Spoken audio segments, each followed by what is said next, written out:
Support the show and get your Everyone Loves Guitar t-shirts, hoodies, and mugs at guitarmerch.com, where you'll also find other cool music and guitar t-shirts. That's guitarmerch.com. Hey, everybody, this is Craig Garber. Welcome to Everyone Loves Guitar. And my guest today, Michael Bradford, is a guy that I'm really excited to talk to.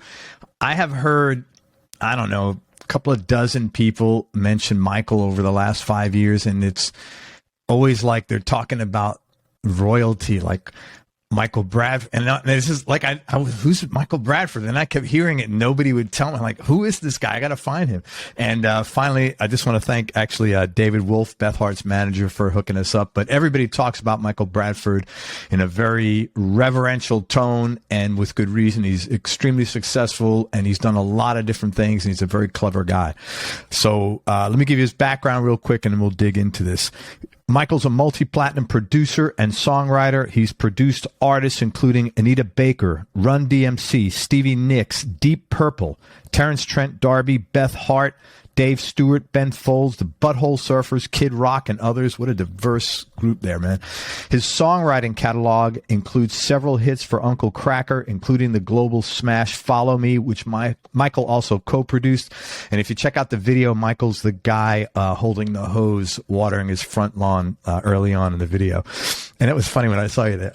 It's like when you see someone like in one context and then you see him in another context, it's like, whoa, that's really funny.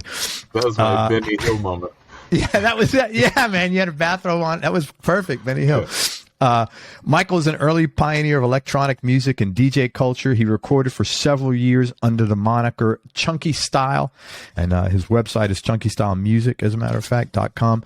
During that time, he had a hit remix. He had a hit remix of Lonnie Liston Smith's classic Expansions. As a musician, playing guitar, bass, and keyboards, and often holding down the position of music director, Michael's recorded or toured with Anita Baker, Madonna, Uncle Kracker, Ringo Starr, Dave Stewart, the Eurythmics, Richie Sambora, Kid Rock, Stevie Nicks, and others. And he just finished up a European tour with English blues artist Joanne Shaw Taylor, in which you were the MD on that, right? Yeah. Yeah. MD and guitar. MD and guitar. In the underground dance scene, Michael's had a series of 3 #1 remixes that he produced for AV Super Sunshine that made it to #1 on the Euro Indie Top 200. He also has 2 solo albums, The Long Night and After the Ashes, and he's worked on a number of major motion picture soundtracks as a composer, producer, and engineer. Dude, I'm so happy to get to talk to you finally. How about that, huh? On paper, I seem like a pretty cool dude. You know? You're awesome, man. I know. I'd like to meet him. That was so funny, though, because sometimes I'm like trying to sort of track somebody down, and I never know who that's gonna. It's like hunting clues, you know. Yeah. And so then it was. I finally was able to connect with you, so I'm glad about that, man. And thank you for your time. So let's dig into this. How'd your interest in music start early on, Michael, and maybe what even prompted you to pick up an instrument in the first place? I always wanted to play music, and I could hear music in my head before I could play it. And I actually was worried because I thought maybe there's something wrong with me. Because the music I heard wasn't like songs from the radio. It was like original little melodies of my own. But I didn't know you made music. I thought music came from the radio or from the record player. And it's like, but it's coming from my mind. So I really thought when I was a little boy, like 5 years old, I thought, even then I thought there's something wrong with me. I was kind of scared to hear this music. Because it's always playing. And even right now, there's always music playing in my head. And it wasn't just like, and as the years went by, it became more like, instead of just notes, it was like, I can hear the arrangement, I can hear reverb, I can hear the echo, I can hear how it sounds before I ever record it.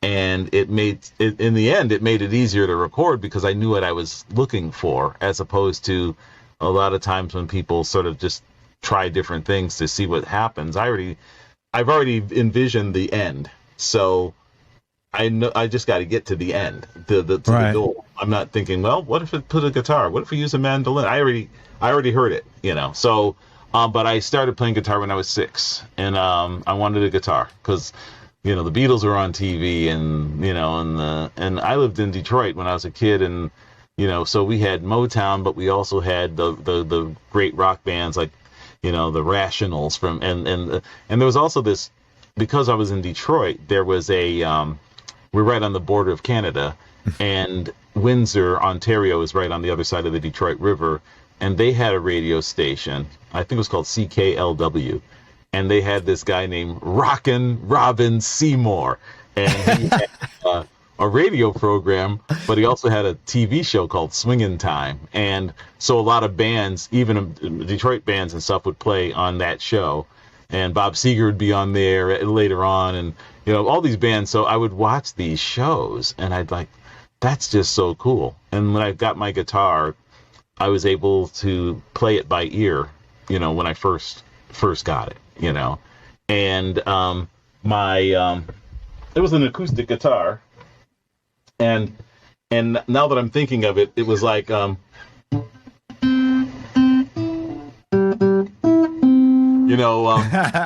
groovy. So I was able, it was on the radio playing, and I walked into the room, and when they get to the hook, I go, and everyone in the house they started screaming, like, look at him, he just got this thing and he's already playing it.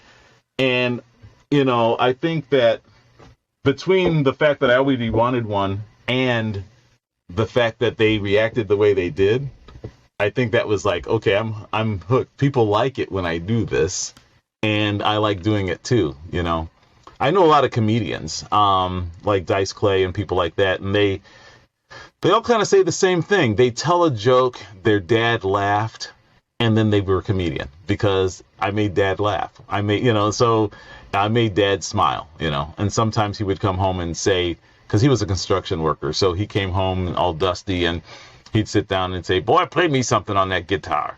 And I would sit there, and I'm sure in my mind, I was playing something, beautiful.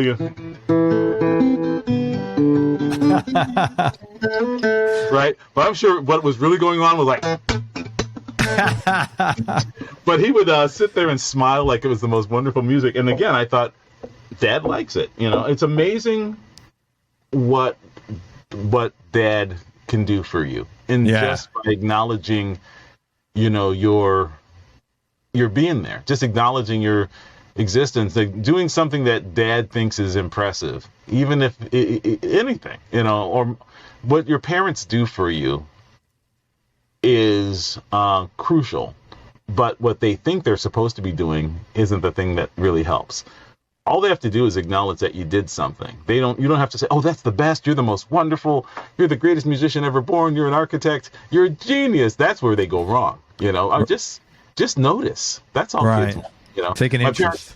Parents, they noticed, and then they just let me go, and but what really got me started was the fact that I always wanted to play. I saw it on TV all the time back then. I wanted to be like those guys, and then a little bit later, when T-Rex came along, that made me really, that was the end of my formation, pretty much because I saw this commercial for T-Rex, and they had an album called The Slider.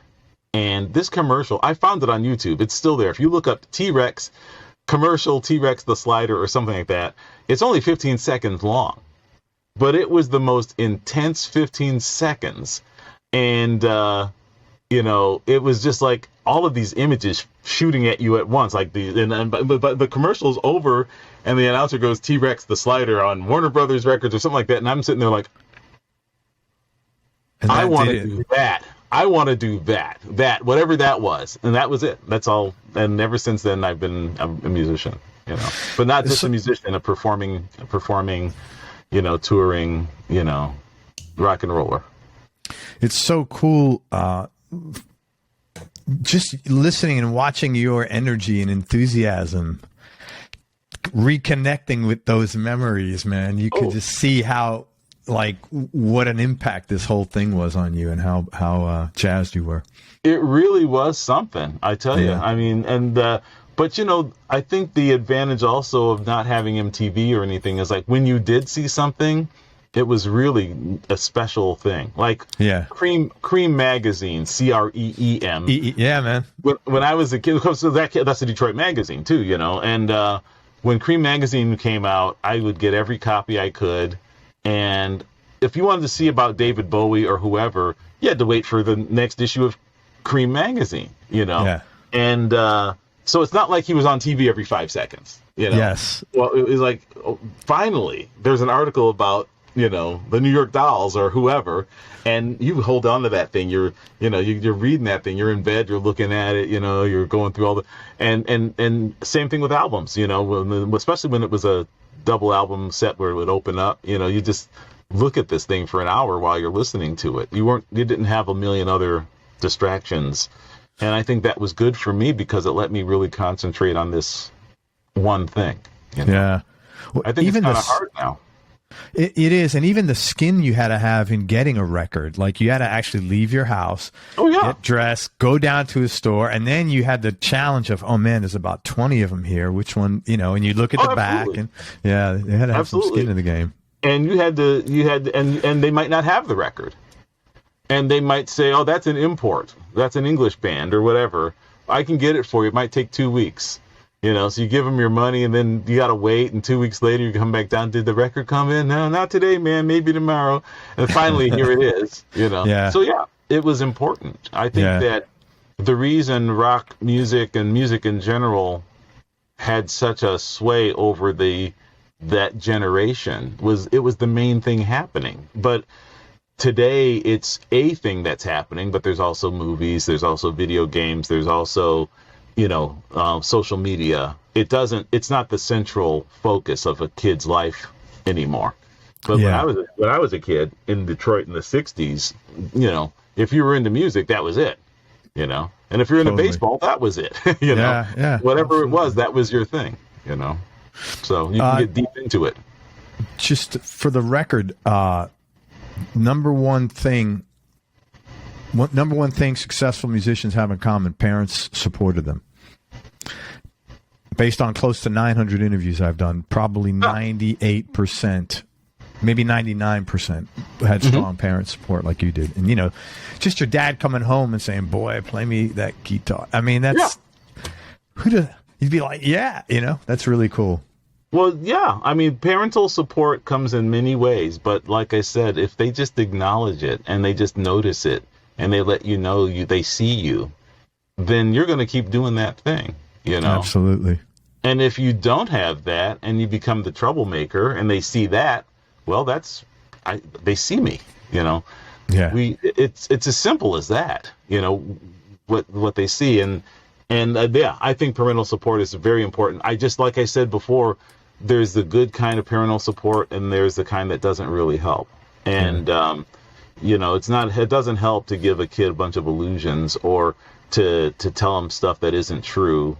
Because even kids can tell when you're lying. Yeah.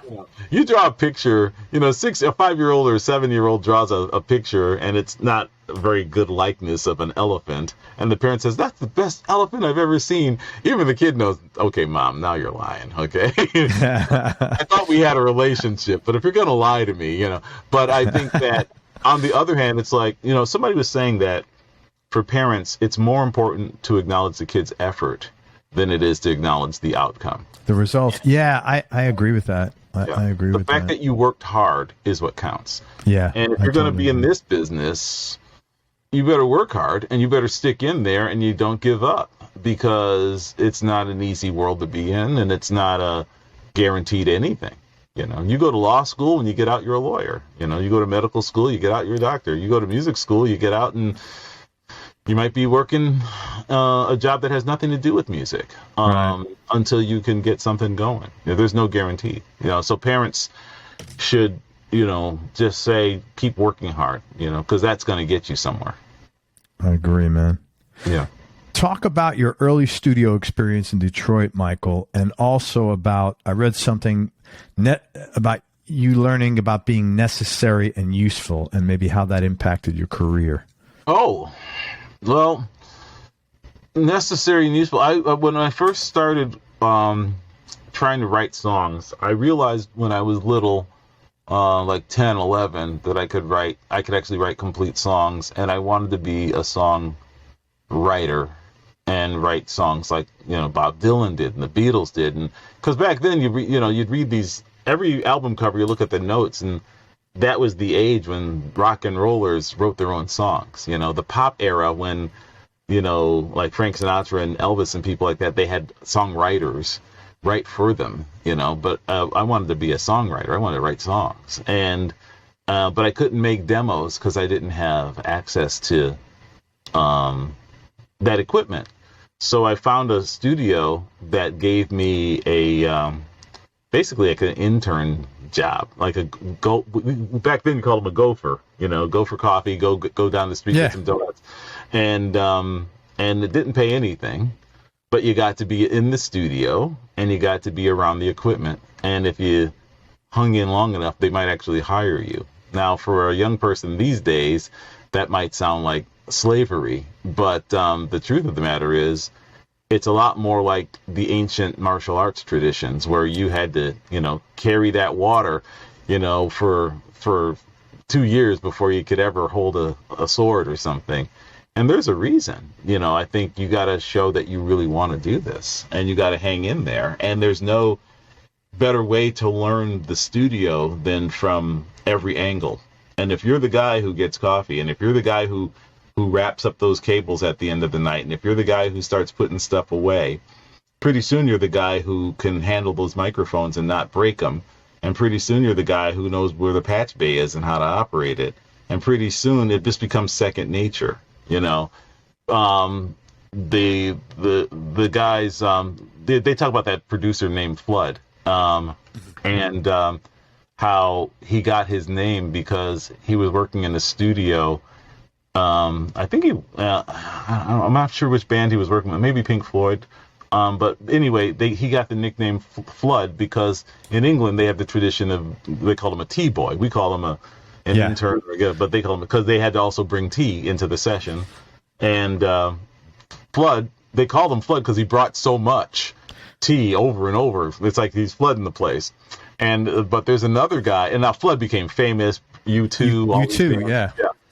But there was another guy who worked in the same studio they called Drought, because he almost never showed up with tea, So there was Flood and there was Drought. Who became famous? Nobody knows who Drought is. Yeah. Nobody knows, So you've got to, but Flood didn't mind bringing in tea. He didn't think, well, I went to music school, so I don't have to do that. No, he just said, this is the job. And he did what he did. But when you're doing your job, whatever that job is, just like your parents, somebody's noticing. And they're noticing, are you the guy who shows up with the good attitude and you went and got the donuts? Yeah. And maybe you think that's menial. Yeah. But it isn't, because we really need our donuts, and that coffee keeps us going. And you did it for us, and you didn't bitch, you didn't complain, you didn't have a sour face like, I'm really a talented guitar player and nobody gives me a chance. You did your job. You know what? That's the guy I'm hiring. I was just on tour in England and with Joanne Shaw Taylor, and we were rehearsing way up in, where was that place? Sort of near Manchester. And we were in this little tiny rehearsal place, and the guy who worked there is named Phil, and I got his contact information, because I'm going to hire Phil one of these days. Phil was the most valuable guy. If I needed batteries, he knew, oh, there's a place across the street. And if I got a new guitar and I needed to put strap locks on it, but it had a bizarre new kind of screw on it. It was like not like an Allen key or something, a star wrench. And I didn't have that. I had screwdrivers. He said, let me go through my box. And he had this box of like odds and ends, and he found the right little bit. I'm like, see, now this is the guy right here. Yeah. And at the same time, he had this actual turntable in the lobby, and he played the coolest records all day long. I'm like, I love this guy. I love this guy. That's the kind of guy you want in your crew, because he's got a good attitude. He's got a good sense of humor. whatever the problem is, he'll try to find a solution. He'll point you somewhere. He's not going to be like, that's not my job. He's not going to be like, well, yeah, I shouldn't have to do that. He just jumps on it. That's being useful.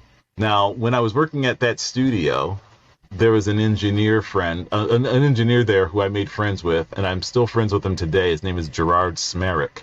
And he went on to work for, he's the one who introduced me to Anita Baker. And he went on to record Bob Seger. And I mean, forget it. There's no end of the list of records Gerard has made. And, but at the time, he was sort of a mentor to me because he was an engineer at this studio. The studio was called Ambience Recordings, and it was in, Farmington Hills, Michigan. But Gerard was there as a staff engineer, and he also worked for this advertising agency that recorded lots of jingles and commercials. And it was him who told me how important it is to be useful. Be useful. I mean, you can be talented, but it's more important to be useful. And what does that mean? If you need something, if the session needs something, can you get it? Can you find it? Can you acquire it? Can you plug it in? Can you not blow it up? Can you hit the tape machine when we still use tape? Can you punch? Can you do what is needed at the time?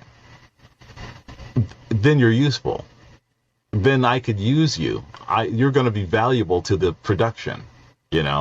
What makes a production work is everybody has a job, but then there's those jobs that fall between the cracks, the roles. Can you do that one too? Can you jump in there? Or are you going to say, I don't do that? Yeah.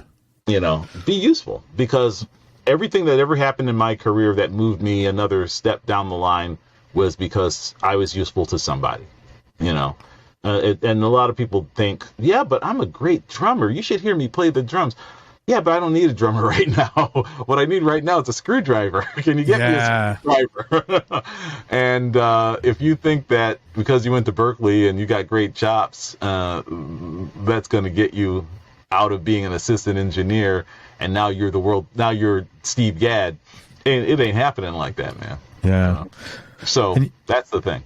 And I've had Nico Bolas, Ross Hogarth, Joe Barisi, a bunch of guys like that on my show. Mm-hmm. And they all said the same thing. Everybody started the same way in the studio, getting coffee, man. That's just the way it is. It's the way it is. And it's the way it is for a reason.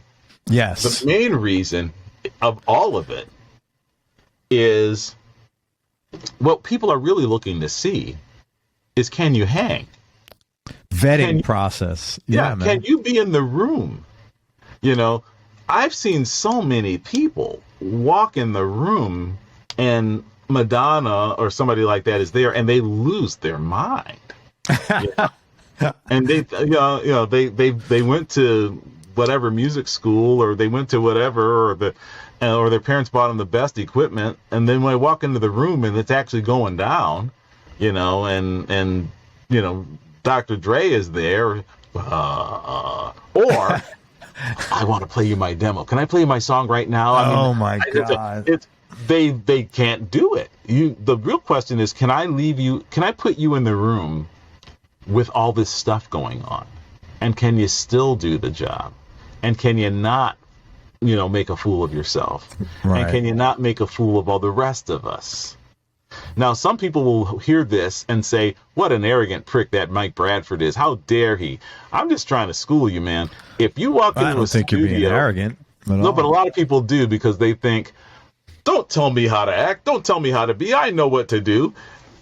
Unless you've done it, you don't know what to do. Okay. See, that's like, I love hearing that stuff. Yeah, I know what to do. And your experience is based on that's like saying, I know what it's like to be pregnant and you're a guy. I mean, yeah. Yeah, I watch House. I can be a doctor. But I think that but if your parents have told you you're the greatest thing ever, and if your friend, then when you do walk, you do think that, I mean, honestly, nothing against all of the music colleges out there. Sure. But most of those schools turn out kids who have no idea what it's like to make a record. Yeah. And they think they're ready. because they got a Pro Tools certificate and they did this and they did that. And also school cost a lot of money. And because I went to these schools, I shouldn't have to do these basic, I'm already trained. And yeah, well, I can't use that, because if you walk up to an artist who has sold millions of records with that attitude, or worse yet, hey, Mick Jagger, I'm just like you. I went to school. He's going to be like, I don't know what this thing is that's talking or making these sounds. Get it out of here before it infects us. Because you can't act like that. But a lot of these kids do. And the schools have to teach kids how to hang, how to be in the room, how to not mess up, and how to not mess up the vibe. And that's the one thing that people who don't have experience in studios, they really don't understand how fragile the atmosphere is, but also how fragile the artist situation is. You've got artists who've got people grabbing on them 24 hours a day, want to sell them something, want to offer them something, want to get high with them, want to party with them, want to get them to use their song. The studio really is sort of a sanctuary. You get in there, okay, we can finally just be us and work on our song. But you also got insecurity. Maybe my voice isn't the way it used to be. Maybe I've been on tour so long I lost some of my top end. Maybe the styles of music out there are changing and we're falling out of favor. They got a lot of stuff on their mind. You got to be a help to that. That's what I mean by being useful. If the guy needs a pencil, give the guy a pencil. Yeah. Don't say, I'm sorry. When I went to whatever school, they taught us how to do this and this, but we don't hand out pencils. Well, the hell you don't, because you do. If Bob Dylan needs a pencil, give Bob Dylan a pencil. He doesn't care what microphone collections you have. He just needs a pencil right now. Yeah. And I tell you what, whatever you got, he's got 10 of them. So give the guy a pencil. Maybe you can stay. But that's a very big deal to me, because I think a lot of people blow their own chances because they don't understand the real job. If you're working in a studio, for example, the job is to keep the session going. Whatever it takes, keep the session going. The reason a lot of guys write with paper and pencil, especially rappers, the reason they do is I can get a pencil and a piece of paper and I'm going. I got an idea. Pencil and paper. Get pads of paper. Instead of buying another microphone, buy some paper. Buy some pencils. You know why? Because that's what they need. They don't need, we can just type it into the computer. Oh, the crash. I got to boot it up again. By the time they do all that, the idea's gone, or they don't care. Get an acoustic guitar. Hand the guy a guitar. Why? Well, I can get you a really killer guitar sound. I just got to get some pedals, and I got a riff I got to get together right now. Yeah, I know, but I just got to set up this mic. I learned this Deca-tree thing. You're wasting time, So be useful. If the guy wants some gum, give him some gum. You don't have to ask him why he wants gum. Maybe he's nervous. Maybe he writes better with gum. I don't care. Yeah, give the guy gum. Right. That's what I mean by being useful. Help the session keep moving. Now, if you help the session keep moving, you're the guy. Because you didn't cause any trouble and you helped it keep moving. Don't try to tell jokes to the band. Don't try to be their best friend. Don't try to slip them your number. They do not want it. If they want something, they will ask you. And you probably won't hear from them for 6 months. But one day you'll hear from them. Because they'll say, that session was good. Who was that guy? What was that guy's name? And that's when they call you. Because you did your job. Not because I did a session once, and we were on this. It was in more than just a session. We were on this luxury yacht that had a built-in recording studio, and it was like it was like the record plant on the water. I'm not making this up. Can you say whose that was? If you can't, it's no big deal. I'm just curious. That's something like that's got to cost. Well, the yacht belonged to Paul Allen, who was the co-founder of Microsoft. Sure. But he's also a musician. He also created the Experience Music Project in Seattle, the Jimi Hendrix sort of music. So it was his yacht, and it was his thing to let certain rock and rollers use the yacht to record on, because he loves music and he'd sometimes hang out and whatever.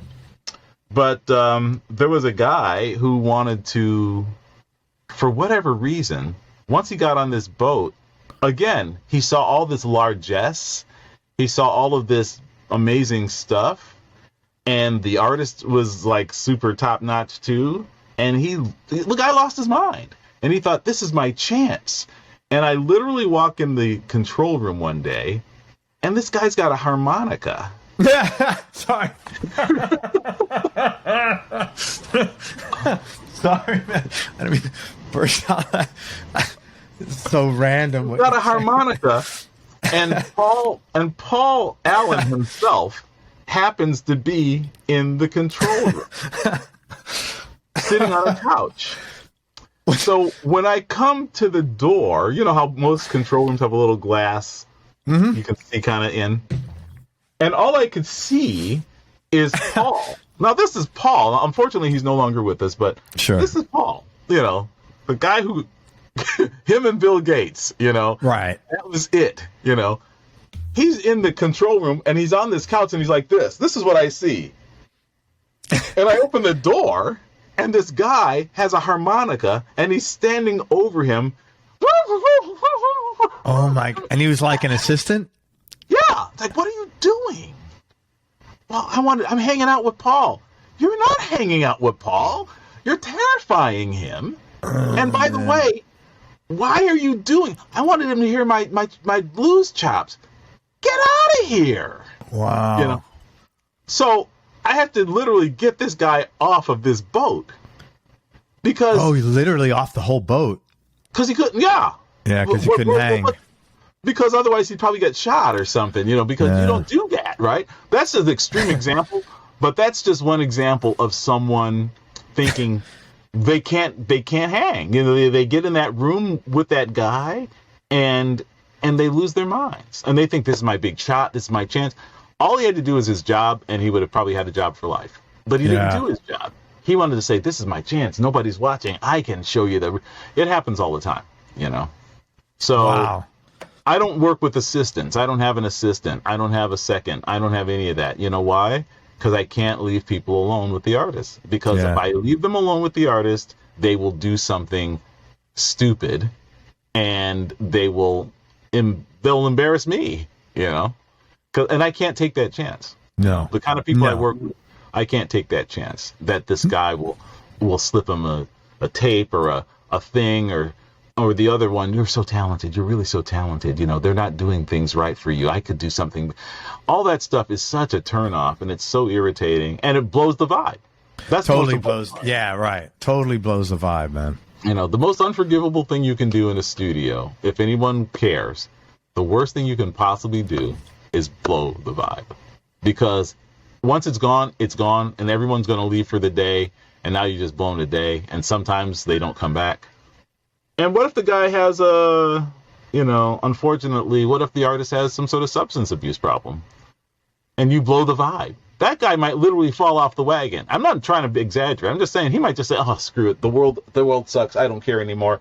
And I'll see you in about a week, you know? Yeah, right. And you don't know what you're dealing with when you're dealing with these people. It's a complicated world, man. So anyway, that's my long answer to your question about being. No, it's very, it's funny. My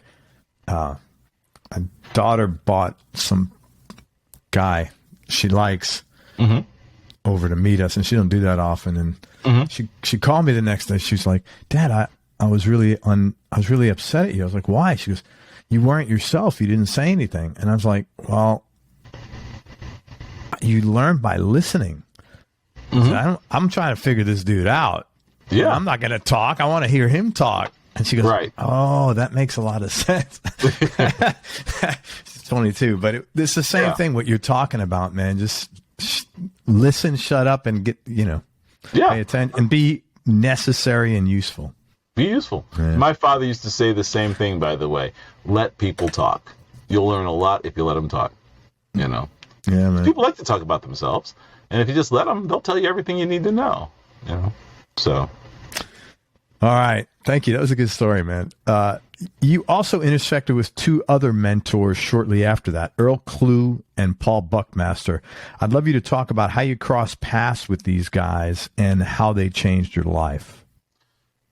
Well, Earl Klugh I met earlier on in my life. I was a teenager, but like going on 20 or 21 or so.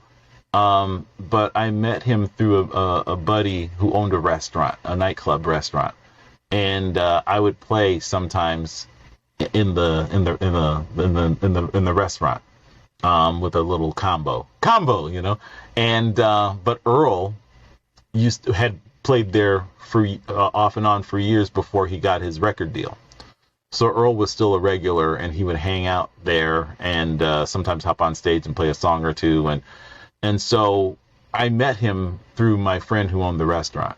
And Earl took a liking to me and started giving me some advice because I wanted to know more about how to make songs, you know. And Earl, you know, he was known for a certain kind of jazz. They started calling it smooth jazz and all that, but he was a brilliant musician. And that music took off so well because it was so melodic. And the great thing about the kind of music that he did was that you could play it anywhere in the world. Most of his songs had no lyrics. So you were just going on melody, and you were going on tune, and you were going on arrangements. And after a while, you couldn't go anywhere in the world without hearing his music playing somewhere, you know. And but what really got me was one day I was at his house, and there was a golf tournament on ABC, one of those, like the Masters or one of those tournaments. And this music was playing in the background while the camera is panning across the rolling, beautiful greens of the, you know, the Atlanta whatever place. And I said, "Isn't that one of your songs?" And he said, "Yeah." He said they paid me, I think at the time, I think he said they paid me $50,000 to use that song as a sync fee. Yeah.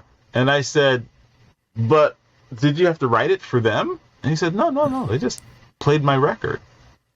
And I said, how did that happen? He said, "Well, that's called royalties. That's called, you know, that's called." Wow. And I said, "Tell me more about this." Yeah, good response. Royalty, you know. And so he told me about publishing and about sync and about, you know, all that stuff that makes money, what we call mailbox money. You know, it just comes, and you don't even have to play a gig. It just comes, you know, if it gets used in a way like this, and, you know, depending on how many stations play it and how many, you know, territory. So he gave me the whole rundown on how that part of it works, and I thought, I really do want to be a songwriter, because if you write a song, that song can make you money indefinitely, you know, and in the strangest ways. You don't have to play a concert. I mean, the song itself can sometimes develop a life of its own, and it just sends you money like a good kid would when they grow up. They send money back home, you know. But most kids don't, but the songs do, you know. So, and I thought, that's really neat, because that was like, I had no idea you could do that. And so, So I said, "Well, I have songs." And he said, "Well, play me a song," you know. And so I played him a song, and he would critique it, and he'd say, "Well, this is the problem with that song. You know, it doesn't have this, or that's not enough of that, or maybe you should consider putting a bridge," or all that stuff. Sure. And that's how my informal songwriting lessons started, because I didn't get to go to music school.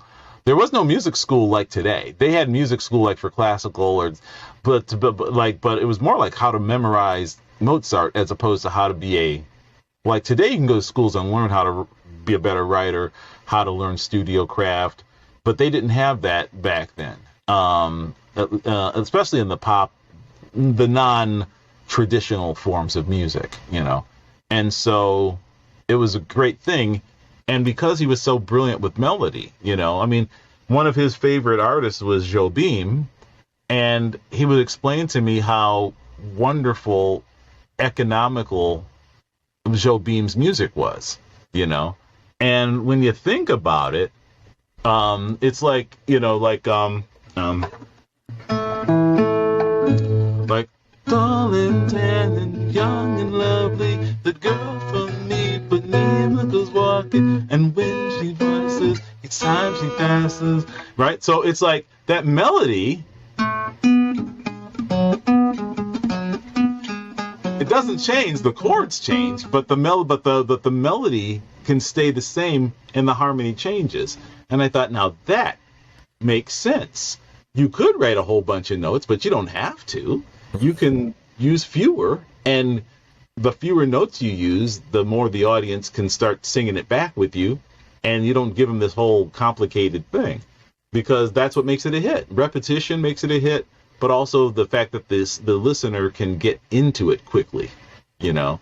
So if you make a song that's really hard and complex, you might be doing something impressive as an achievement, but it's not going to get a stadium full of people singing along. Yeah. How many people are going to whistle your tune? And listen, these guys are great musicians, and look in the prog field. I mean, they're incredible. But that's why I have a bit of a hard time, because I can't retain that. I'm not going to bed humming this. It's not possible. Right. You can't. And if you can sing it in the shower, or if you can sing it while you're drunk, then it's a good song, because then you can if you can sing it and not feel like you can't sing. Right. It's hard to sing along with a Mariah Carey song, because it immediately points out the fact that she can sing and you can't. Very true, man. Very true. So all you can do is sit and watch, which is great, but it's not the same as an AC/DC song, you know, because everybody in the place can at least go highway to hell, and so it's you're all connected that way, you know. Right. So if the audience can feel like it's their song too, it's a public participation. That's what. Yeah, ownership. They want to own the melody in there. Yeah, that's a really important consideration. Dude, you put on classes for songwriting? No, I don't. But I did teach a class at a university here for a while about songwriting. But I haven't done that in a long time. Because I've learned more just listening. I mean, this is very fast. There's, because like every other craft, there's the little subtleties that take you from a B to an A. Right. And there's a million little subtleties. And like things like what you just said about, you can keep the same notes, you just change the harmony. I never thought. I'm a music fan my whole life. I understand music. I understand theory. Never thought about that. Songwriting, different topic. Yeah, well, then that's the key to having, to me at least, the kind of songs I do, that's the key to having it work, because all I ever think about is the audience, it's like I always say to people, I say, when you hear a couple and the song is playing and they go, oh, they're playing our song. The reason they say it's our song, because they've taken it into their heart and it's their song now. Yeah, it is. Right. If you're a songwriter, if you want to be a songwriter as opposed to something else, your goal, in my opinion, is to make the audience feel like it's their song. Because if you make it just your song, you're talking to yourself. Music is communication. Dude, everything you're saying is gold here, man. Sorry. And you can buy the rest of the series for $39 a month. Dude, I'm serious, man. But you need to put something together. This is really important. And it's delivered really straightforward.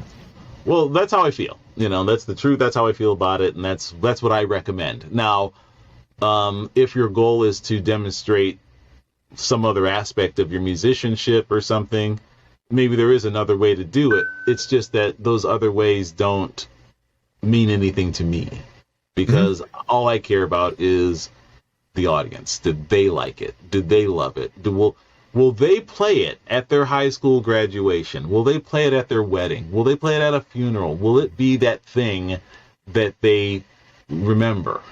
I don't remember. There's this movie from the 80s. I can't remember the name of it, but there's this big scene near the end, and it's raining, and this boy is trying to get this girl's attention, and it's almost like Romeo and Juliet because she's up in her room and he's outside, and he's got like a big boombox radio, and he's holding it over his head, and it's playing this song. And I think it's the song is "In Your Eyes" by Peter Gabriel. But yeah, he doesn't have the words, but the song has the words that he wishes he could say. And that's the point, you know. Why do people buy greeting cards? Because whoever wrote that card wrote beautifully what they wish they could say if they had those words. Yeah. That's why you buy greeting cards. If you didn't need them, you could just buy a blank card and write your... But those cards, there are people working day and night, you know, 1,000 monkeys on 1,000 typewriters.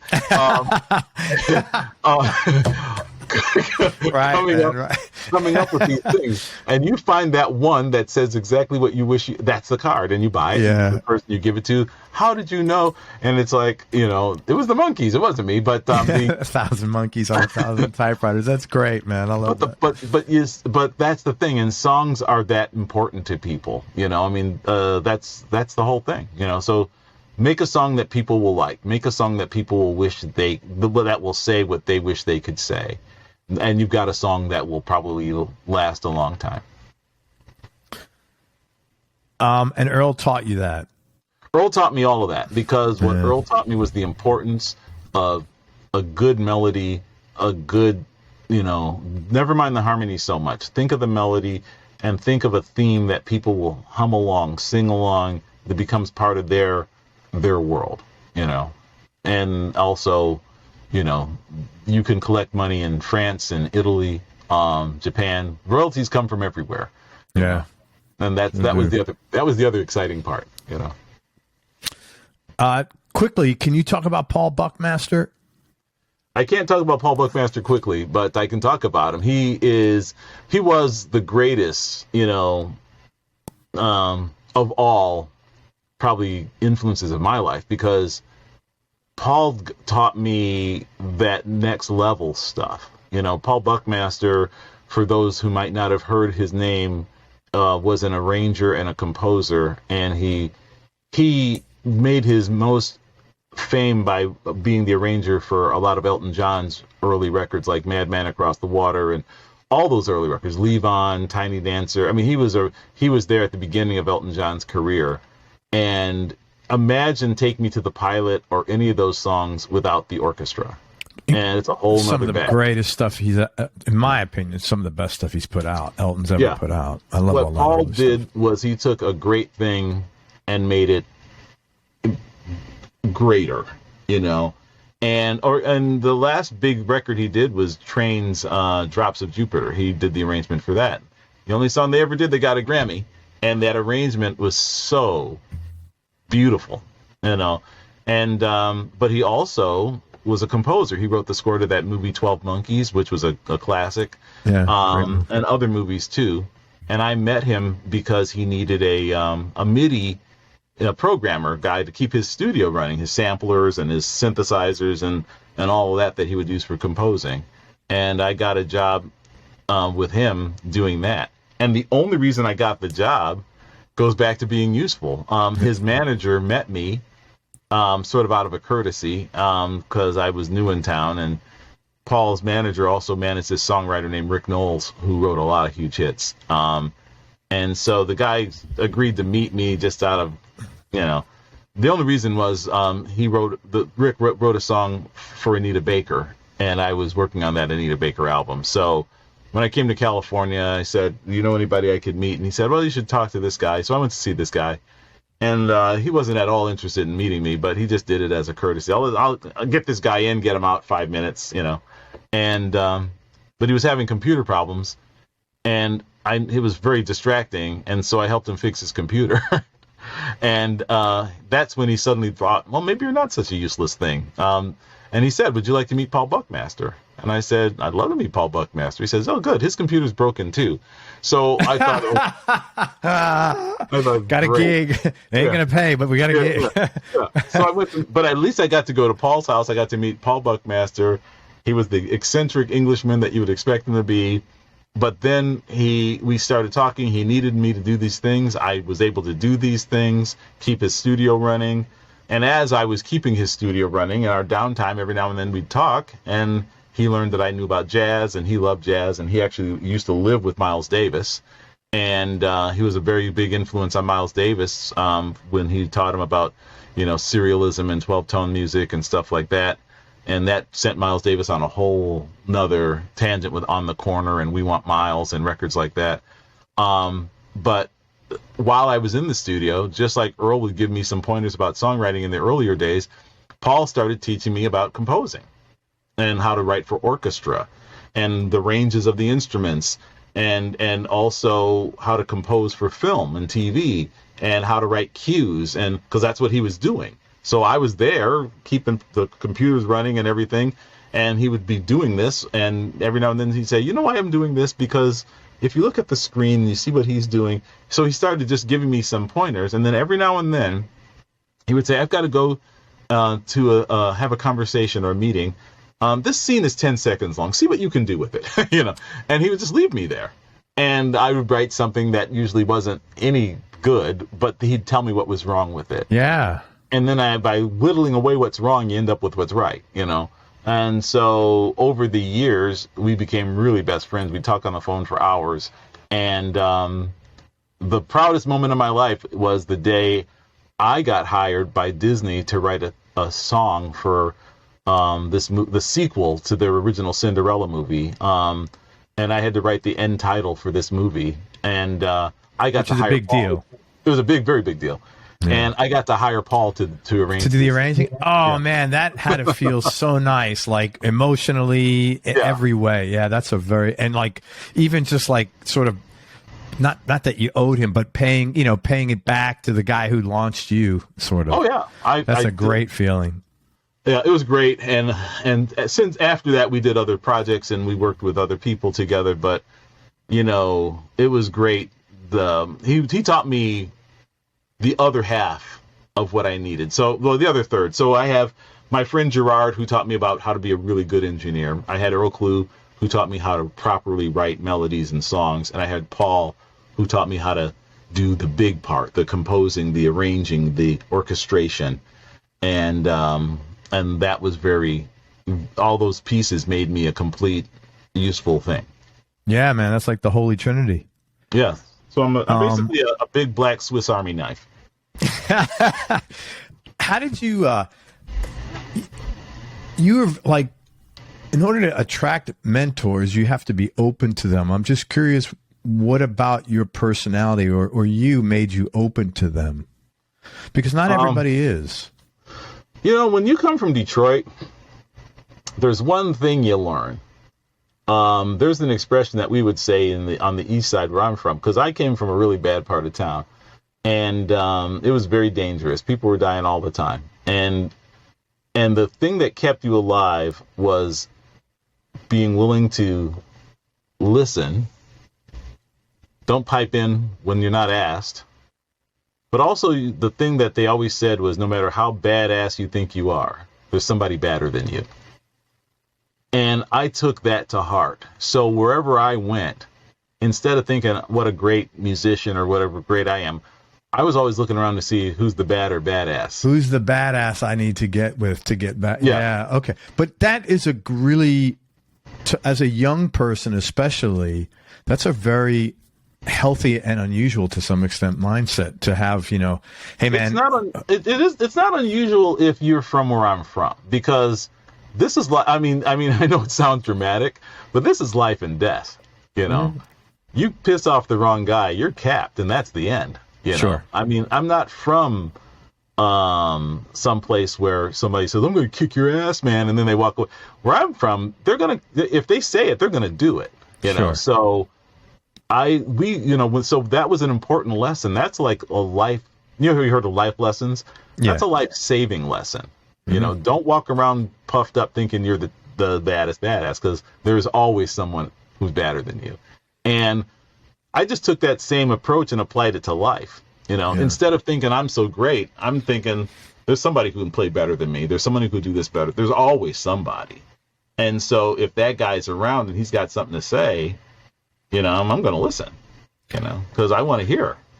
Yeah, I give you a lot of credit because as a young person to have that combination of curiosity and humility, I think that's a gift. So I give you credit for that.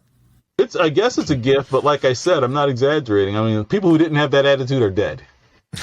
No, I hear you. I grew up in a similar place. I understand. Yeah, so that's and for anyone who's watching this, I'm not trying to be dramatic or modeling, or I'm just saying, if you didn't have that attitude, you might not be talking. Mm-hmm. So just be smart. Shut up. Listen. I want to ask you about some artists you work with, Michael, and if you can talk about how you first wound up connecting with them, what was the hookup, and a cool or interesting story, a fun story about working with them. Start with Madonna. Mm-hmm. Madonna I met because of Stephen Bray, who obviously produced a lot of her big hits. And what he was doing when I met him, and he's from Detroit too, but I met him in California. But I met him through some of the other people that I already knew, like Rick Knowles and people like that. But he had a studio literally right down the block from the studio I had in Burbank at the time. And he had found a bunch of old Madonna tracks from their demo days when they were kids, basically, him and her. And he was going to make a new album. They wanted to make an album taking the vocals and stuff from those old tracks and making new music around it, sort of like what she was before she became the star, And so that's how I met him. And they wanted me to do some MIDI stuff, some drum programming.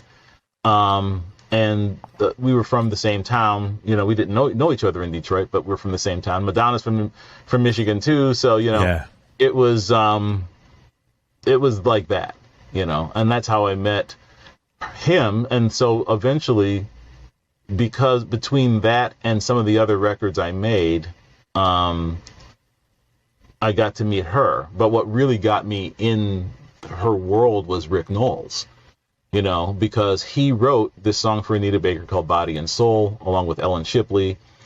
I worked on that record. I came to California. I met his manager. His manager introduced me to Paul Buckmaster. I became friends with Paul. And then Rick was going to work on Madonna's Ray of Light album, and he needed a drum programmer. And so, well, Mike was already part of the mix here, so Mike, you go, and would you like to do it? And I said, yeah. So that's how I met her. Okay. The person who literally brought me into the world of Madonna was Rick Knowles, and he produced some of her songs from Ray of Light. And so I was the guy in the fly on the wall, making those like beats and things like that they used to write songs. Any fun or interesting stories about that project? The interesting thing was just the way she had to travel, because there was so much security around her, and her baby was new back then, and so the baby would come to the studio in a separate car from her, because they couldn't have them both in the same. It was like when super famous is a whole different world, and they have a whole nother set of problems, and some of it is, a lot of it's security, but that was an interesting thing. But the funniest thing was she had to cap this engineer. This guy was one of those guys. He was in the studio and he was trying to butter her bread. He was trying to kiss up to her every day, and whenever he could get a moment alone, he'd be telling her how great she is, and it was really just being a pain in the butt. But he thought, I'm making friends with Madonna, and one day he finally made his bed, let's just say, and he decided on his own he's gonna impress her and throw everybody else under the bus at the same time. And he replaced her microphone with a microphone that he thought was better. And she went into the studio, into the booth, and she notices this microphone, and she says, "Oh, I see we have a new microphone." No one, these people never say who changed my microphone. They want a confession, so it's like, I see we have a new microphone. And the guy said, oh yes, I decided to give this one a try because, it sounds so good. And she said, oh, you decided, still smiling. And he says, yeah, this microphone's got, and he starts talking specs and, stuff. And your voice is so amazing and it's such a precious sound. And I don't think it's been captured quite right. And I think this microphone's going to get you the sound that's really going to, capture everything about your wonderful, I'm like, and so she says, wow, that's amazing. And she says, if I sing any takes on this mic, it won't match any of the stuff we've already done. That's what I was thinking, and I'm not an engineer. I'm like, I don't know if that's... And he's like, well, and he's, I'm sure he thought up until then, girl singer, like I can impress her. And she said, we don't need a new microphone. We just need a new engineer. Oh, ooh. And that just was like that. Oof. God, that's brutal. Yeah, it's like, tell me everything, child. Tell me everything. Oh. Now that you've confessed, pow, Yeah. So that was a great story because he learned a valuable lesson. I don't know if he's even in music anymore, but it's the thing that I tell people all the time. Don't be doing that. Don't think that you can somehow weasel your way into something. Just do the job and you'll keep the job. And if you keep the job, the payoff is they'll recommend you for the next job. Yeah. But what kind of common sense is that? It's like replacing someone's guitar. Oh, before I went to the bathroom, I had a Strat here, and now I've got a Les Paul. Do you think she's not going to notice that, or it doesn't make any sense? He wanted her to notice. I think he thought that she might be impressed by his superior knowledge of microphones, but he didn't realize that. Anita Baker had the same problem. Unfortunately, a lot of female artists have guys show up who think, hey, honey, I'll show you how it's done. Let me help you out. Girly, let me just, I'll take care of that, and they don't realize these people, they know what they're doing, they didn't get to be. Yeah. They didn't just fall off a turnip truck or something. And, but also it's not, they don't just sit there and have the engineers and the producers tell them what to do. They know what they want. If you're Madonna, the producer's job is not the same as if you're a brand new band, Yes. If you're Deep Purple, the engineer and the producer's job isn't to teach you how to play guitar. It's to capture you at the moment that you're being you. Their job is to get all that juicy, rich, Deep Purpleness or that great Madonna flavor and get it all into that, container.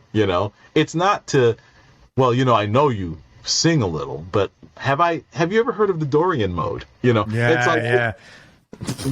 That's not really the time. That's not what you want to do, So anyway, that was a great example. Talk about Purple, because they were next on my list, and I'm almost positive when I had Ian on the show, he mentioned you. And it was amazing to me.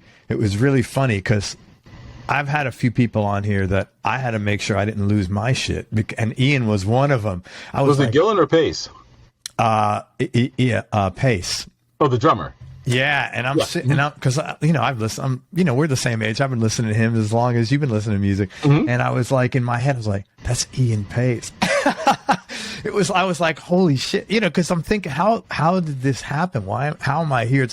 And I said to him, I said, Ian, man, I hate to be that guy. I just want to tell you, I feel like I'm 15 talking to you. And you know what? He was such a sweet guy. He goes, Craig, I know how you feel. When I'm on stage, I feel like I'm 15 too. That was like, yeah, man, it was so cool. He was such a sweet guy. And I also it was hammered home that that's his band. Oh yeah. It always has been. He's the band leader. So talk about that experience. I had Steve on the show too. Such talented people. But talk about how did you connect with those guys, and what was that like? Or what was the cool experience about that? That was a bizarre thing. They found me. What happened was I wrote this song for Uncle Kracker called Follow Me, which has nothing to do with heavy rock. But it was a global hit, and it was like top 5 in every country in the world. And they happened to be in Germany on tour at the time. and they kept hearing this song on the radio, and it was like ubiquitous. And in fact, it's been covered in Germany by other bands, and it was like everywhere. And they said, whoever wrote that song is the guy we need, because what they wanted was someone to kind of help them with their song arrangements and keep the songwriting, focused for this particular album we were doing. And the album was called Bananas. Bananas, yeah. And so they found my publisher. And their manager found my publisher in California. And then the publisher called me and said, would you like to meet Deep Purple? And I said, sure, I'd love to meet Deep Purple. You guys are great, Yeah. And he said, well, they're on tour. They're going to be in England. Can you go to England? And I said, sure, let's go to England. So I flew to London, and I went to Brighton, which they happened to be playing in Brighton. And at the time, John Lord was still alive. Don Airey took his place, of course, but John Lord was still in the band. And, of course, Morris and everybody, Roger Glover and Ian Gillan and Pacey. And so I saw them play, and then I went backstage and I hung out with them, and we talked about, maybe making this record. And, their first question was, do you think we should modernize our sound? Should we, get with the new sound? And I said, no, I think you should. You're Mount Rushmore. You're the mountain everyone else is trying to climb. Keep being Deep Purple. Don't not be Deep Purple. AC/DC never stopped being AC/DC. Don't do that. I said, just keep doing what you're doing, and think about the way the songs go. You want to have some of your longer explorations, but you also want to have a couple of kind of short and sweet, get to the point kind of things. And hung out, and I went back home, and they said, they sent word they want to do it. So they came to America, and we recorded at this great studio that now belongs to Linda Perry, but it was called Royal Tone at the time. It's a beautiful studio, very English looking too. It almost looked like you're in an English castle, kind of thing. But we recorded. It's in LA? Yeah, it's in Burbank. Okay.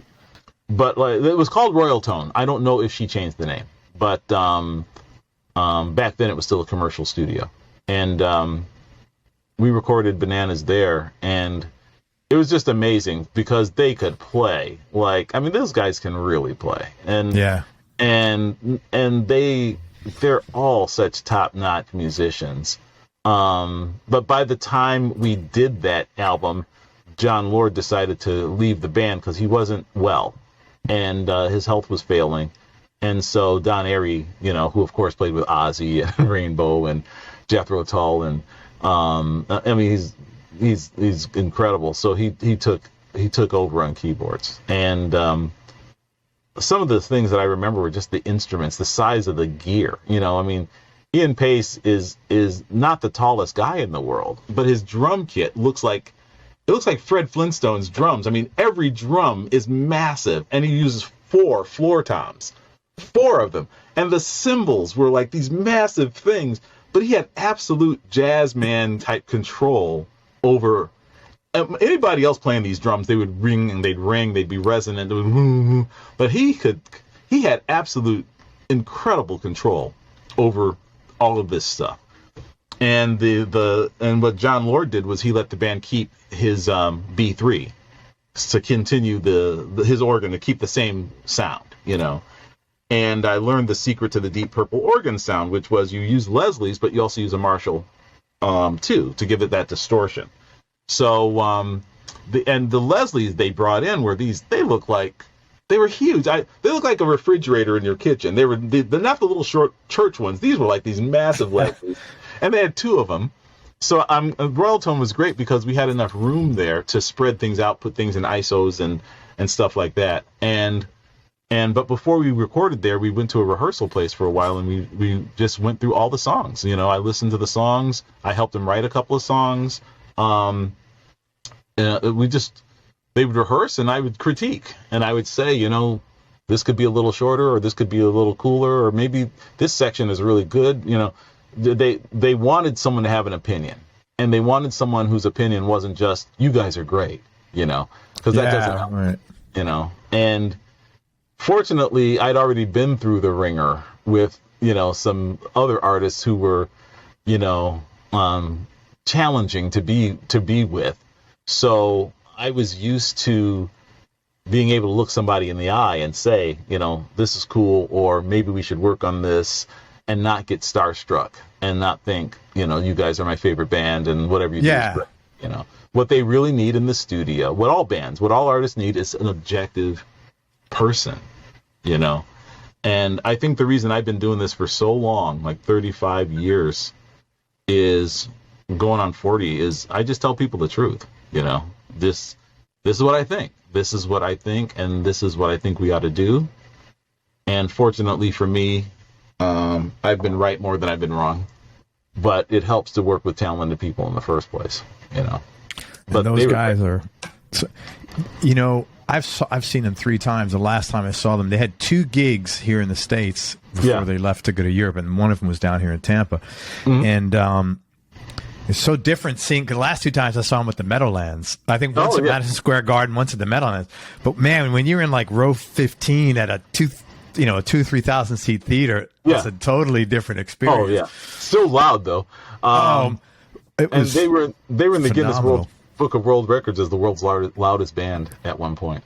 But the other thing that was cool about Deep Purple is once I started hanging out with them, we were friends. And when they played the Montreux Jazz Festival a couple of years later, they asked me if I wanted to come and hang, and I got to play guitar on stage with them, trading licks with Steve Morrison. And we did that at a couple of concerts, depending on what part of the world we both happened to be in. And then we did a second record together, Rapture of the Deep, and it was the same thing. It was just nothing but good times. Everybody was feeling good, and I even made barbecue for them, and so that was cool. So yeah, those are awesome. Great guys. I recently saw Don Airey. When I was on tour with Joanne, our very first show was in Sunderland, which is where Don Airey and Dave Stewart were born. And Don happened to be in town, so he and his son came to see the show, and then we got to hang out afterwards and at the pub down the street and reminisce and just talk and just cool. Be around. So it's great to have guys like that in your life that are actual friends of yours. Well, I got to tell you that he was. I love John Lord, don't get me wrong. Yeah. But Don's addition to the band, I'm not saying it was bad, of course, with John, but man, I was blown away. I mean, it was phenomenal. Well, Don is an amazing musician. He can play any style, but he also was a lot more synthesizer oriented, on top of the B3, of course, but he added extra sounds, he really brought things into that was sort of the modernization, subtle things like, a lot more synth keyboard pads, stuff like that. And Morse, really revitalized the band too, because, a lot of people thought, what can you do after Richie Blackmore? But, Morse has actually been in the band longer than Blackmore was now. Yes. So he's done some incredible stuff. He's an incredible musician. They're all just great musicians. That's the thing that blows you away. And there's a song on Bananas, the title song, Bananas. That whole thing went down almost all live. I think the only thing that was dubbed in was, of course, the lead vocal. And maybe one guitar solo, because he was also playing rhythm. But that whole complex, amazing arrangement, they played that stuff live. It wasn't like, okay, we've stopped, let's dub this in. That's how they play. Yeah. And so I always say to anybody, if you want to hear how Deep Purple sounds, listen to that song, because that's them playing for real. That's not like modern overdubbing, punching in. That stuff went down, and it's Ian Gillan playing the harmonica on it, and it's amazing. They're a great band. I'll never. That's probably one of the best things that ever in memories of my life will be the fact that I got to be Deep Purple's producer for 2 albums. That's awesome, man. Yeah, hell yeah. They actually and in print, Ian Gillan said a couple of times that when he, for years, they tried to get Quincy Jones to work with him, because Richie. I mean, Quincy obviously is Quincy Jones, for God's sake, but they thought he was so musical, and he worked with Sinatra, and he worked with everyone, and Michael Jackson, Quincy Jones, and so it's like they wanted to find a way to get Quincy Jones, but it never worked out. And Gillan said, when we found Michael, we found our Quincy Jones, and I thought that's awesome. That's yeah, and he's no slouch saying that. It's not like no high school band. This is like. So I just thought, that's awesome. That's why you do this. That's why he went into this thing. Hopefully one day I could, touch somewhere near the ballpark of guys like that. Because Quincy Jones, obviously, he was a hero of mine for the same reason. Because I worked on a lot of different kind of bands, and one of the reasons is because Quincy worked with a lot of different kind. I want to be like that. I want to be one of those guys on the back of an album cover when him again. Wow, he did that too. He did that too. That's, and when you think about it, people don't realize how much work Quincy Jones did. Oh my God! I saw the documentary. I couldn't believe it. I was just blown away. So anyway, Deep Purple was great. There's a bunch I want to ask you about, but I want to be sensitive to time. Uncle Kracker, let's just go through him. Yeah, the last one. How did that? He doesn't know how talented he is. I met him because of Kid Rock. When Kid Rock wanted me to go on tour with them and help record some music on the road.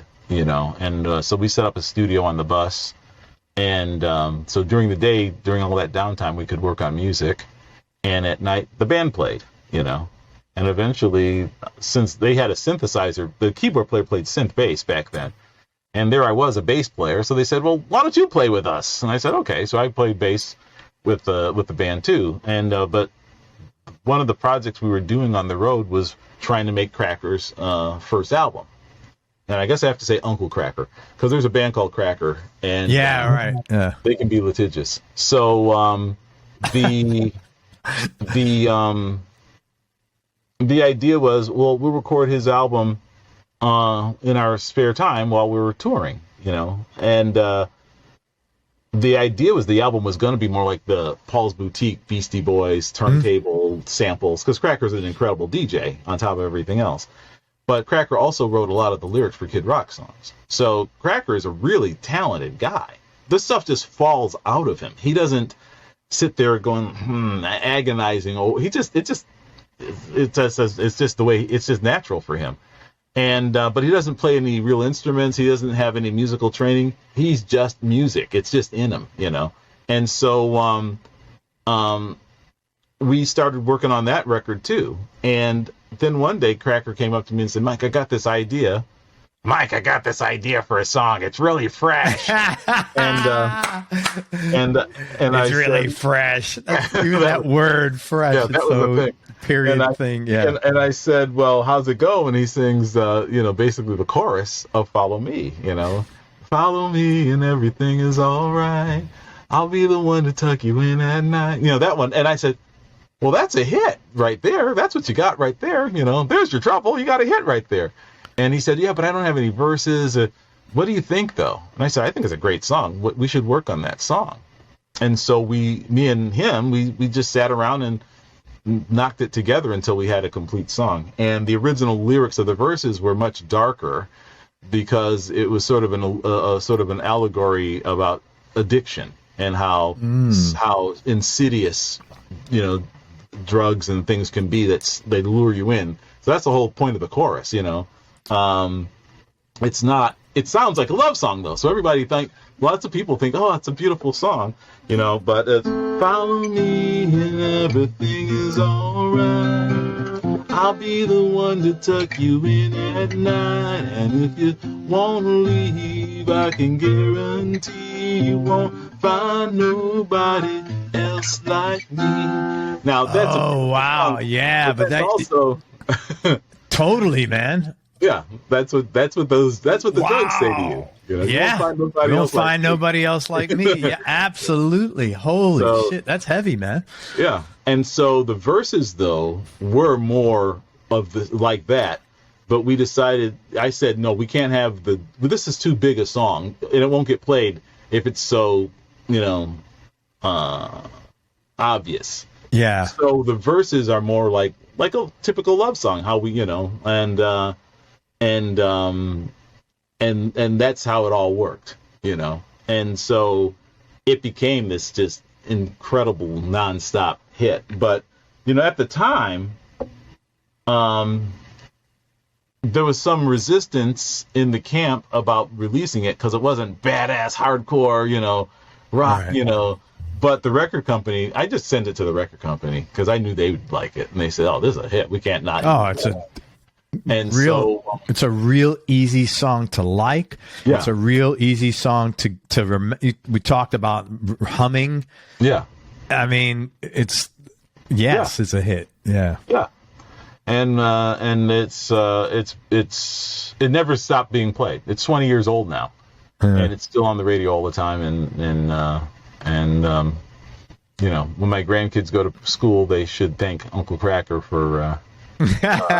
Well, dude, congratulations, because you had a big input on that and helped make it a hit. That's great. We wrote the verses together and the bridge, and he didn't know from bridges, so but he has this ability to come up with this raw material that's just, there's another guy, Big B.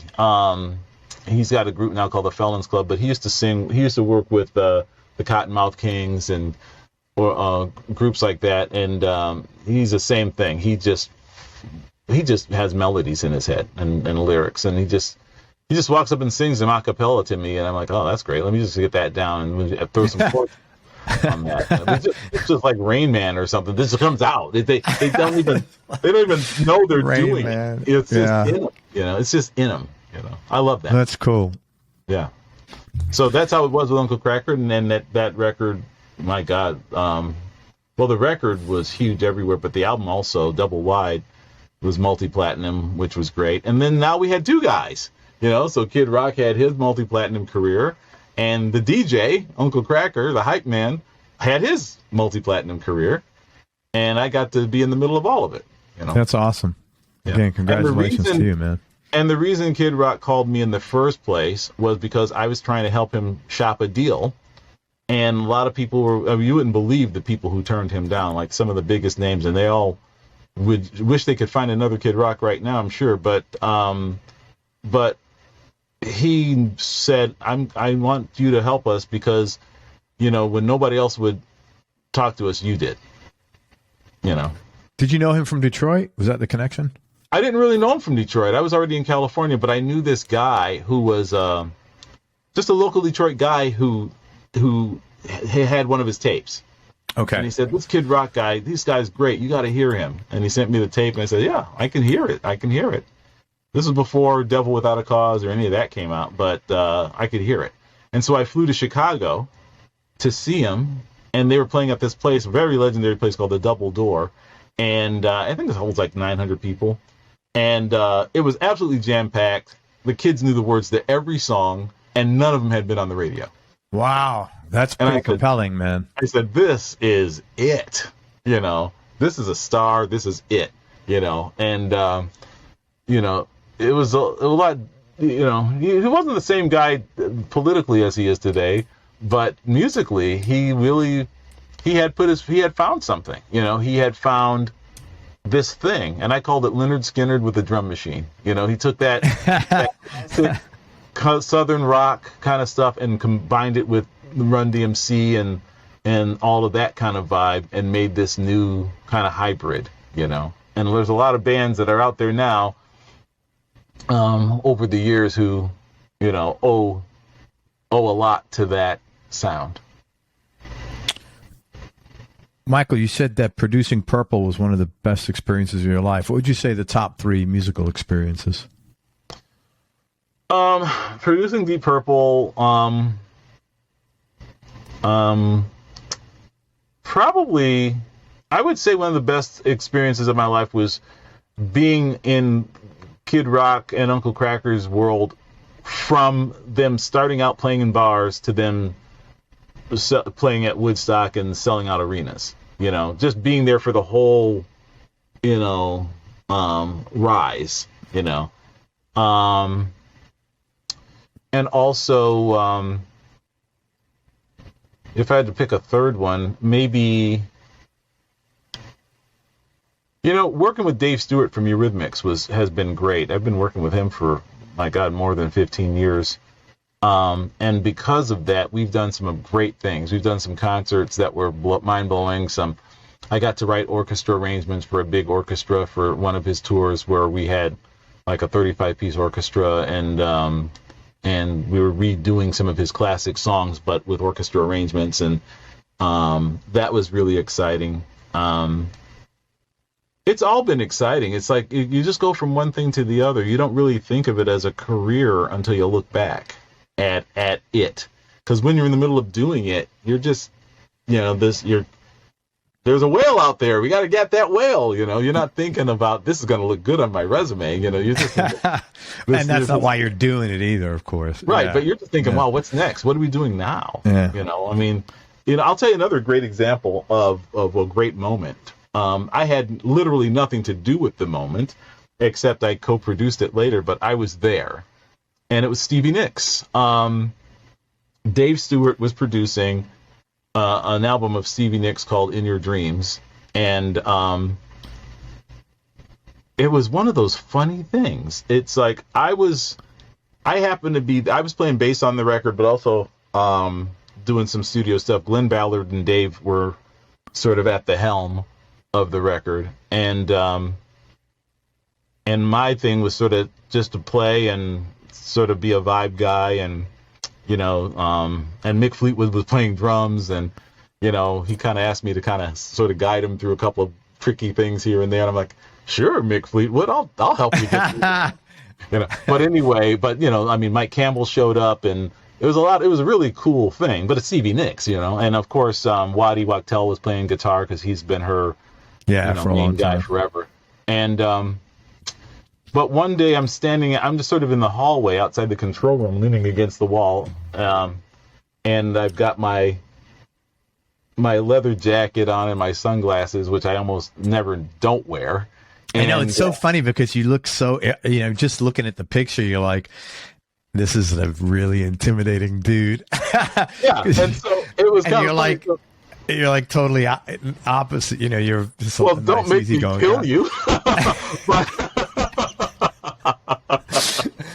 you know what I mean? It's like, but even no, on the front of your on your web page, it's like he looks like this is the guy from the Matrix. Don't look at him too long. Don't look too long. Yeah, don't. Well, yeah. I like you. The other people know the other Mike, but fair enough. But the funny thing is, I was there, and I was in the hallway of the studio, like outside, and I was just leaning against the wall and thinking about stuff. And down the hall comes Reese Witherspoon.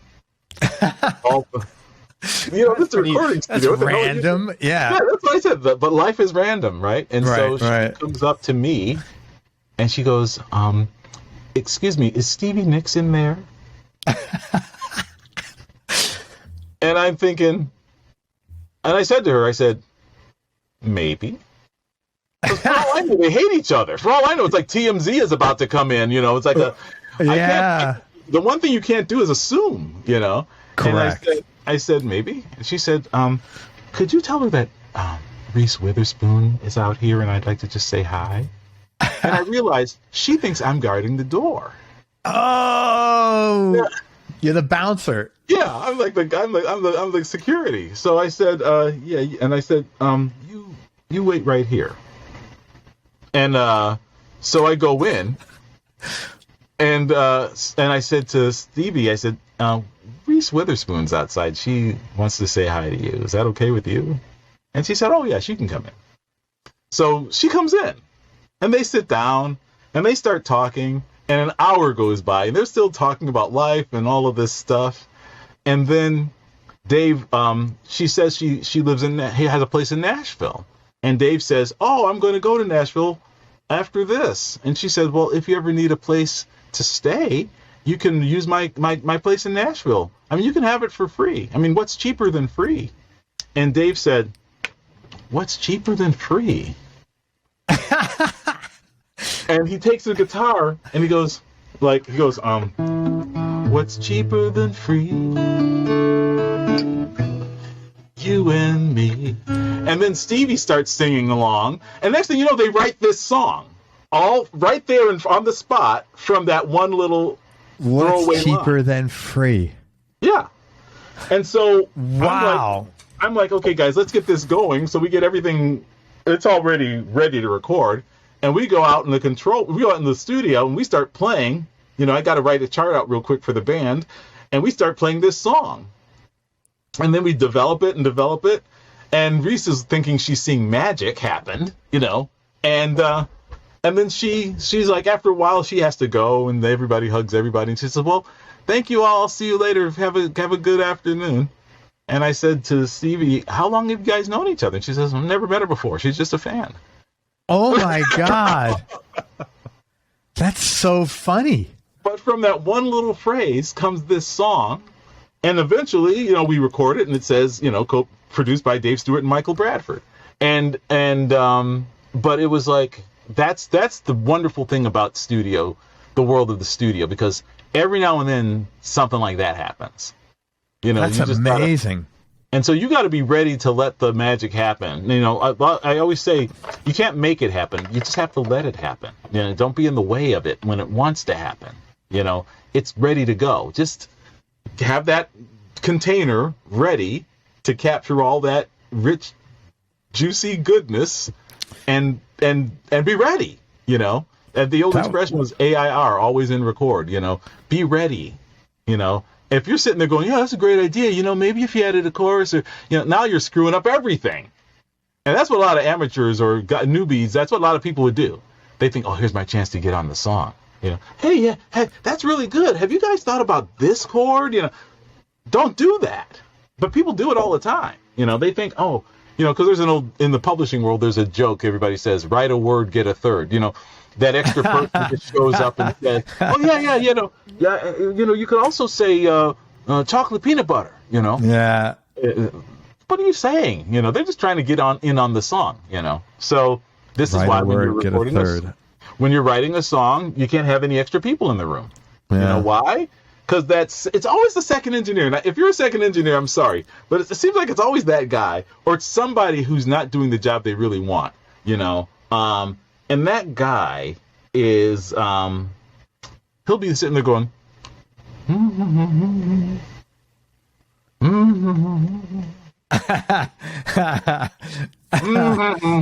he's hoping someone will hear it. And then, what was that? Oh, just a little something I was just humming, you know. And that's always the pattern. Hey, can we use that? Can you use it? I mean, it's nothing. It's a stupid idea. No, I think it's the greatest idea I've ever heard. Let's make a hit. You know, somehow they think this is going to happen. You know, that's not what happens. You know, and I joke about engineers all the time. I'm only half kidding, but I'm only half serious too. It's not just engineers. People who are hoping that this is their chance. And I can understand it, because when that big, shiny, you know, rock star comes floating through the atmosphere, sometimes people think this might be my chance to get on that boat, you know, on that plane, on that vehicle. But the way they approach it almost always fails, because it's not what they're looking for. It's not the time. It's the wrong thing to do, you know. So just be ready. Just be ready to capture it when they are ready to do it. You know, if you really want to help, make sure there's a new Pro Tools session ready to go. Make sure there's some tape lined up if you're using tape. Make sure you've got some decent mic levels, so if they go in there, you don't have to say, okay, could you try a little louder, a little, how's that mixing your headphones? Is that okay? Don't be doing that. You know, do that before the session starts. Because if lightning strikes, catch it. Because if you're dicking around trying to get the best kick drum sound, the lightning's going to leave. And then, you know, that's that. You blew it. You missed your chance. Be ready for that. You know, you want to be, you know, Rick Rubin, you want to be one of those guys, be ready. You know, that's a great story, man. Yeah. What's cheaper than free?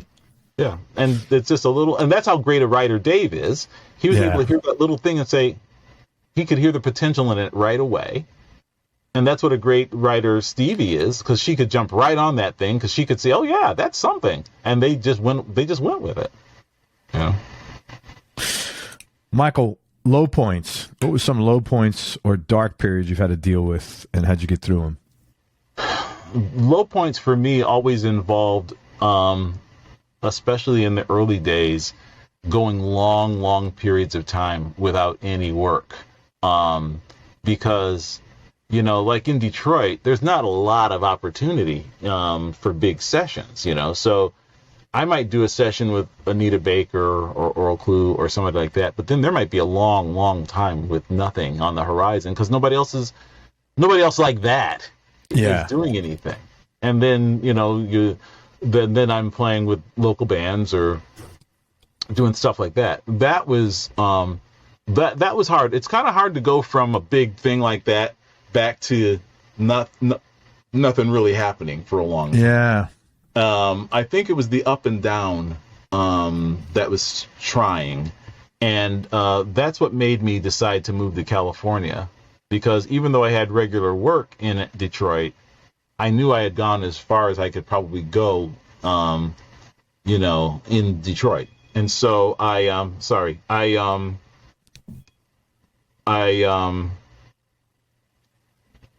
decided I just have to take a chance. So I moved to California, and I was married, and we had a baby, and I just said we got to try it, you know. So we came to California, and I had to start from zero because at least in Detroit I had friends, people knew who I was, but in California nobody knew who the hell I was. I was just another guy. So I had to start from literally zero.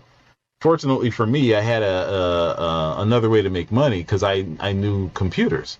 So I got a day job, working at this company called EDS, Electronic Data Systems, a big, huge global company. But I was designing computer systems there during while I was waiting, and I developed this system. I had a gym bag, you know, duffel bag kind of gym bag with like jeans and t-shirts and stuff like that in it. Because when I went to my day job, I had to wear a white shirt and a tie. This was computer engineers, you know, so I had to wear a white shirt and a tie. And this was the 80s, I guess, late 80s, very early 90s. And that's when pagers were still popular. Mm-hmm. And so I had two pagers. One for my day job and one for anybody who might call me for a music session.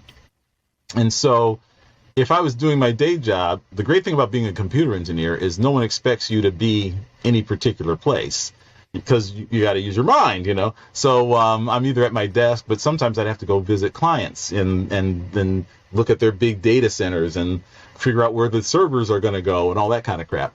And but while I was out, or even if I was at the office, if I might get a page and somebody might need a bass player for a session. So it was very normal for me to leave the office because I was supposed to go and visit people, clients. So if I'd get a page and I'd say, what's up? And they go, hey, can you come over to, you know, East West or whatever? And I'd say, yeah, what time? You know? And so I'd get in my car and I'd drive, and all the hotels are great because I would stop at a hotel, and every big hotel has all those banquet rooms for weddings and parties. And so I'd go right down the hall, go into one of those rooms, one of the bathrooms, because there was always a huge bank of bathrooms right next to the banquet rooms. Yes. So I got in my car, I'd go to the hotel, I'd walk down the hall looking like I had my bag, you know, and I'd go in there, go into an empty stall like Superman, and I would change into my music-looking gear. That's funny, man. Then I'd go to a studio and I'd play my session, and then I'd have to switch back if I had to go back to the office. But sometimes when I'd be at a session, my work pager would go off because clients would need me for something. What happened was the producers and everybody would see, God, that pager's going off all the time. He's really in demand. We should book him in advance. Oh, you know? So scarcity. They figured there wasn't much of you, so you started getting more gigs. So people awesome. Because my pager was and then when I was at my day job, if my pager went off, they just figured, oh, it's another client. They never thought about music because they didn't know I was a musician. So I said to myself, the year that I make as much money making music as I do in my day job is the year that I will quit. And it took me about 2.5 years. That's great. To get to that. I was tired as hell because most of the big sessions I did were late at night. So I would come home from work, I would sit down for a minute, have something to eat, put my kid to bed, get in the car, and then drive off to, Yab Yum or whatever studio, and work all night until like 3, 4 in the morning. Come home, get my regular clothes on, go to work, and I did that for about 3 years before I could literally say I feel secure enough. Because when you got a child, it's different, Yeah. You can't say to your kid, I know you're starving, but hey, I wrote a new song. They don't. But love will keep us together. Yeah, love will. Yeah, yeah. So you thought. So that's the way it went. So we had to. I had to wait until I could make enough money to do that and then quit. Because I always say it's like being a trapeze artist, and you let go of the one rung and you jump and grab the other one. Yeah, but it's different when you've got a wife on your back and a child on your back, and you don't want them to fall. Yeah. So so I couldn't just sleep on somebody's couch. I couldn't just. It would be great to crash, but I couldn't do that. I had more on my shoulders, and so, but I did it. It was my decision. It's not like their fault that I wanted to move to California and start over. So, but I still had to do right by them. So, but those were hard times. I mean. It wasn't so hard with that because at least I had money to live on, but the hard part was just the not sleeping for almost 3 years. Well, the physical exhaustion. That's and then on top of that, when you have that responsibility, that is a drain. That drains energy because absolutely, absolutely. And so it was a lot, and but the hardest part was before that when, like I said, when I was going from long stretches of not working and still wanting to stay with it, long stretches of being absolutely broke, and nobody wants to hire you, or there's nothing to hire you for because there's just not much going on, but you still have your instruments and you still have to practice and you still have to keep your chops up because that you could get a call anytime. You know? And that's a lot of responsibility. But this is what makes most people quit, because it's hard to see the end, and it's hard to see that there will be a future that's better than this, And I always say he who lasts longest is the winner, because you just have to hang in, If you're good and you've got something to offer and you can hang in there, sooner or later you'll get noticed, and sooner or later someone will recommend you because you did a good job for them. Sooner or later this will happen. But it won't happen. How did you have that faith? How did you have that? What how did you keep seeing that as an end? Because it's really helpful to be poor. It's really advantageous to grow up poor. Because when you don't have anything, you don't expect anything. When you don't have anything, a little bit is a lot. Right. When you don't have anything, having a gig at all is great. If you're playing at the Holiday Inn Fridays and Saturday nights and doing the top 40 hits, you've got a gig. Mm-hmm. And a lot of people would turn up their nose at that, but to me it was like, that's money. I'll take that money. So my dad died when I was 11, and oh wow, I'm sorry. I started. I got 2 jobs, and I wasn't old enough to have them, but they gave them to me because I was a nice kid, and they knew my dad. And one was working at a gas station, pumping gas. They even got me my own little pint-sized Shell gas station uniform.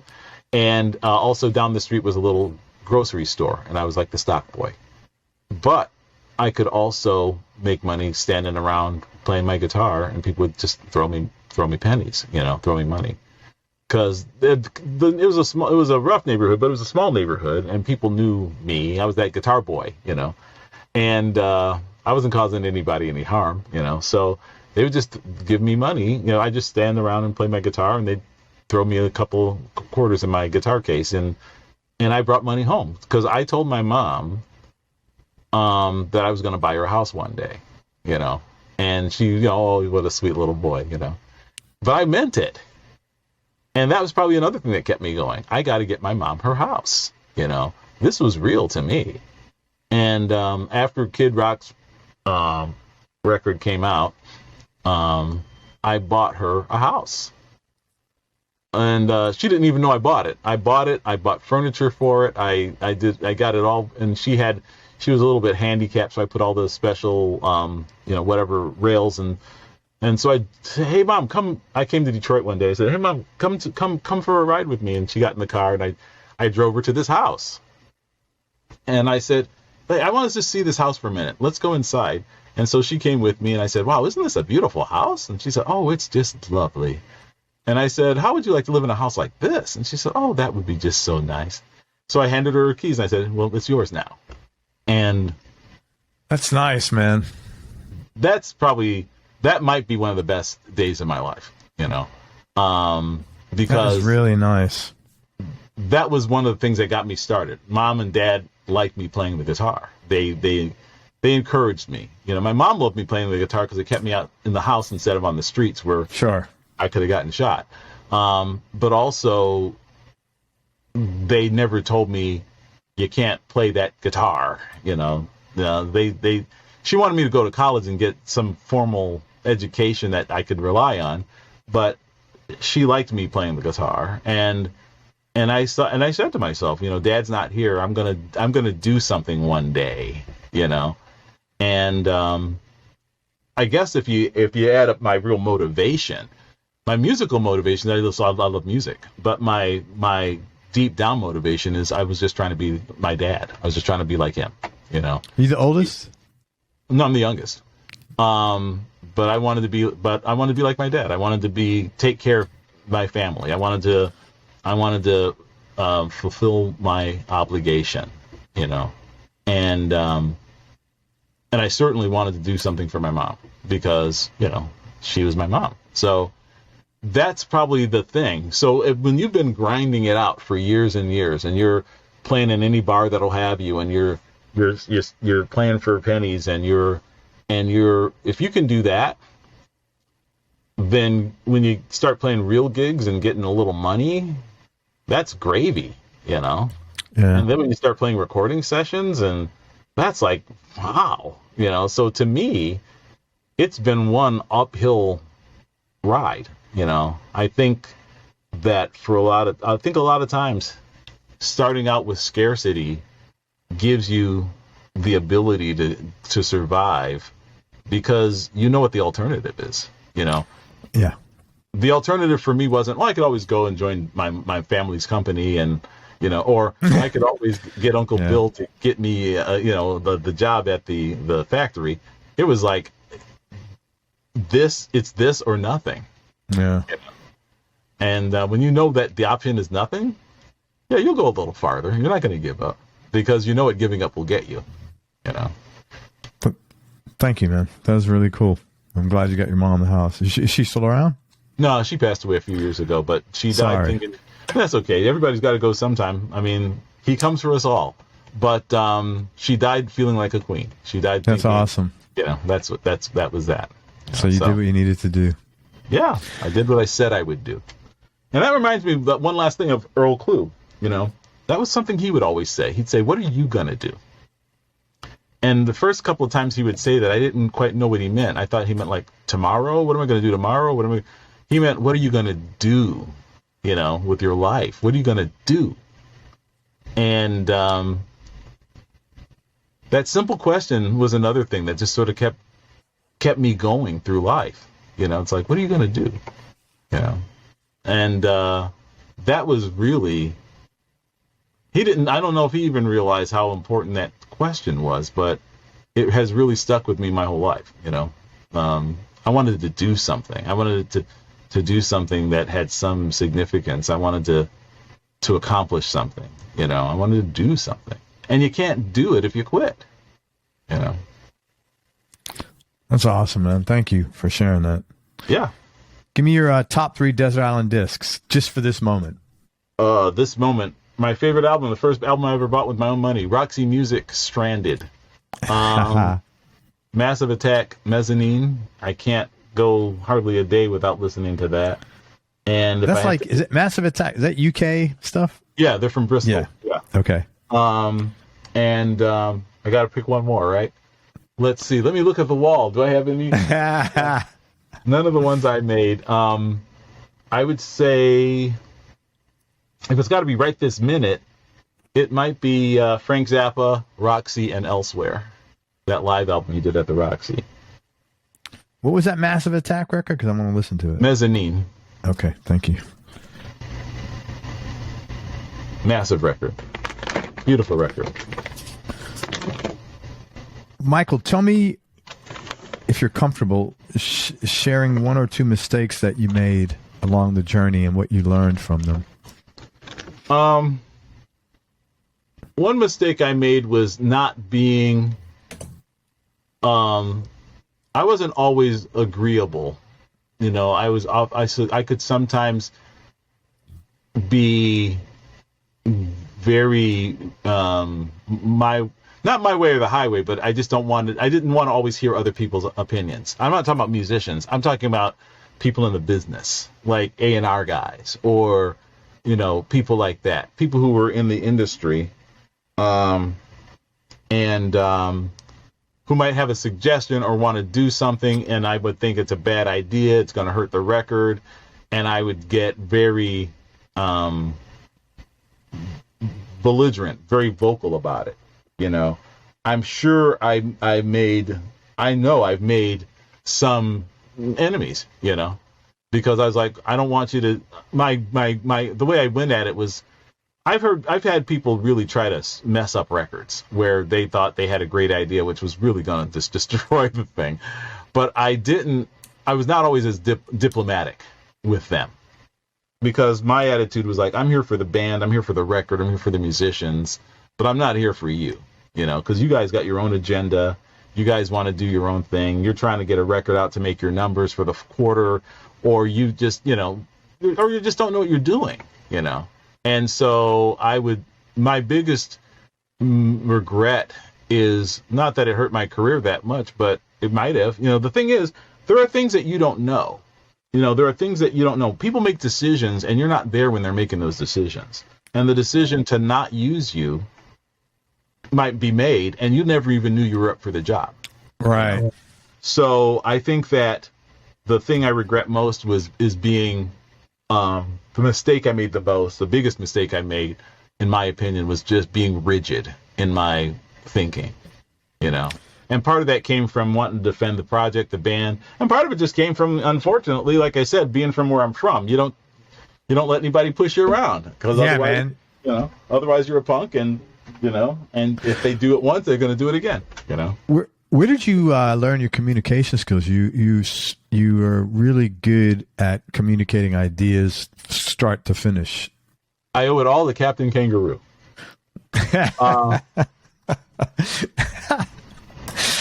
Only a few people listening are going to know that. That's what I'm laughing at. When I was a kid, because I was the youngest, there was so much going on. I was often in the television because my mom was juggling monkeys. There's, you know, I'm the youngest out of 10. So. Oh my God. Yeah. God bless your parents. There's a lot of people in the house, and then they had friends, and so a lot of times I was alone with my dog, my guitar, and television. And every morning I'd watch the Captain Kangaroo show, you know, and he was like a children's entertainer for those who'd never heard of him. But he had a way of speaking, and I think I watched him so much I started sounding like him, you know. And a lot of people think I sound like an answering machine. It's when people call me and I answer the phone, sometimes they wait because they think it's like, hello, nobody's here, please leave a message. So, and they realize, oh, that's you. And I say, yeah, that's me. So I think a lot of it was just television. And then the way television was back then, educational, like Sesame Street and stuff like that. But also, I ended up getting a scholarship to go to this private school in Grosse Pointe, Michigan, which was a very elite school. Yeah, Grosse Pointe's a very affluent area, isn't it? Yeah, that's like Beverly Hills. Yeah. It's like Beverly Hills, but with money. And That's funny. because in Grosse Pointe, these are the people that president candidates go to visit, hoping that they'll give them the nod. They don't need the money as much as the power, and these people have like juice. I mean, they got juice in Grosse Pointe. But I got to go to school there, and it was really hard because I was just about the only black kid there, and I was poor, and everybody else was rich, and not a day went by when they didn't remind me of one of those two things. But it was a really good school, and I learned a lot. I got a good education, but it cost. Yeah, because you're good at working your ideas out, at communicating them. That's a skill that not everybody has. I was always, just that way. I mean, I went from kindergarten to the second grade, and then I jumped from fifth grade to the seventh grade. And that's when they spotted me for maybe going to this private school, because I just kept, I just had one of those kind of brains. Yeah. But I also watched a lot of television. I would read anything I could find, books of any kind. Books that were way too old for me, but I didn't know it. And I was just interested in learning stuff. I know what it's like when you're like the poor kid in school, or you just don't have you never have the money to go on that. Everybody's going to Florida I'm working on spring break, and it was like it never felt good. Well, these are the kids, and these kids were, I mean, it was like they would say, "What did you do?" You ask them what did they do on the weekend. They say, "Oh, we went to see a show," and they meant we flew to New York, we went to Broadway, and we got back in time for school on Monday. That was a show. That's a different lifestyle. Yeah, a completely different world. Yeah, but it kind of helped me, because when I finally got in the show business and started really working with big artists, none of that trappings they didn't turn my head, because that's what the kids I went to school with. Okay, interesting. Yeah, they were very, it's like the Ford kids and the Dow Chemical kids and the Vlasic Pickle kids and the, all those big brand names. Those are the kids I went to school with. And so the only other real artist type kid that I went to school with was this guy Jeff Eugenides, who wrote a bunch of books. He wrote The Virgin Suicides, which Sofia Coppola made into a movie, and he wrote it. So he was the other art kid in my school. And we were, I think, in the same class. But most of it was those magnates who ran the country. They really owned the country. Yeah. And that's why I say Beverly Hills. It's like Beverly Hills, but with money. This is money. This is old money. This is like, back to the Mayflower. This is like, back to the Mayflower. These people run this country. That's the thing about power. You never see it. Power doesn't make itself known. It doesn't brag that it's power. It knows it's power. It doesn't have to tell you who it is. And but it was great. The only good thing I got out of it was I got a good education, I think, but I also got to see how the world really works, how power really works, and what real wealth looks like. And like I said, so when I started working with rock stars, it didn't turn my head, because that was... You'd already seen that. Yeah, that's just what it was. It wasn't mine, but I'd seen it, and I was around it so much that I didn't feel like, wow, this is amazing. But also the downside. A lot of rich kids were very unhappy. A lot of rich kids had drinking problems. A lot of kids had drug problems. A lot of kids never saw their parents. Their parents were busy, doing all that fabulous stuff. So that was where that went. Best decision you ever made? Oh, man. I'll let you know when I do. So far. I think the best decision I ever made,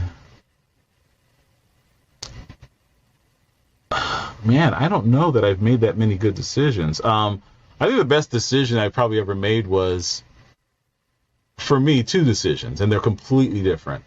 One was hiring a really good business manager to handle my accounting, because money is easy to make, but it's hard to keep. And brother, that is very accurate. Yeah.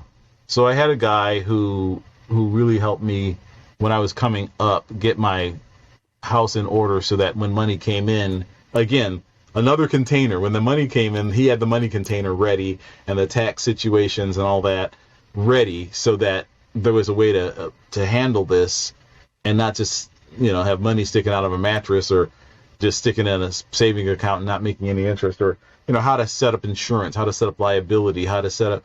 He helped me organize my professional life, and that was. And if you don't, and people who don't have one should get one, because if you've got yourself all set up, when some money comes in, you know what to do. And if you don't, you'll probably end up buying a Ferrari and wrapping it around a tree, or something.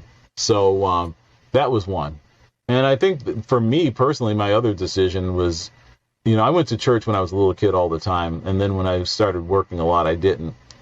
For me, my other big decision was just getting back involved in my church. That was a great thing for me. It helped me be realistic. It helped me have something to look up to that was way beyond, rock stars and physical material things.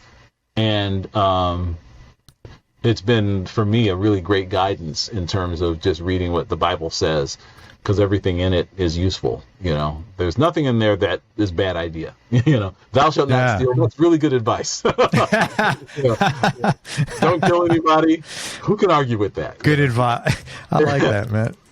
So I go to church all the time. My wife works at a church. We're always doing stuff there. It's a great bunch of people, community to be around. But for anyone who's interested in that kind of thing, I would say, if you got to get yourself a Bible and read it yourself, because there are some false prophets and they will use the Bible for bad purposes. And that's why a lot of people are against churches, because they think all these guys are all taking advantage, because some of them are. So your obligation is to read it yourself so you know what it says, and so nobody can trick you. But I think that's another important thing. Thank you, man. Those are the two best decisions I've made in terms of my life working the way it does. In terms of musical decisions, so much of it is just which way the wind blows. I mean, do you get to meet that person? Do you not? Do they remember you on the day that they can make a recommendation for you, or do they not?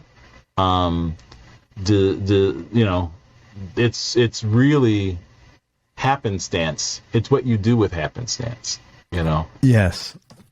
Yeah. It's what you do with it. Yeah. Thank you. That was a really honest answer. Thank you very much. Mm-hmm. Toughest decision you had to make, or most difficult thing you had to do? The toughest decisions I've had to make involve saying no to projects for whatever reason. For example, once a long time ago, I mean, as you go along, it becomes easier. But saying no is hard, because you're afraid that you're saying no to something that might be great, But you either don't have the time, or you don't think you'd do a good job, or it's really not in your area. So if you try to do it, you might do a bad job and screw up your reputation. But it sure is tempting to say yes to everything, but you can't. You can't be everywhere at once, and you can't do everything at once, and you can't do everything. I mean, if someone called me and said, it's a stupid example, but Mike, Pink Floyd's going on tour and they need you to play saxophone. It's like, dude, all this random stuff coming out of you today, that's hilarious. But you've got the gig, it's guaranteed, and it's $20,000 a week, and you play sax. Now, some people might think, maybe I could pull it together, and that would be a horrible idea. Yeah. That was the best example I've heard ever. That was 900 episodes. What if Pink Floyd calls you and says, you got the gig, play saxophone?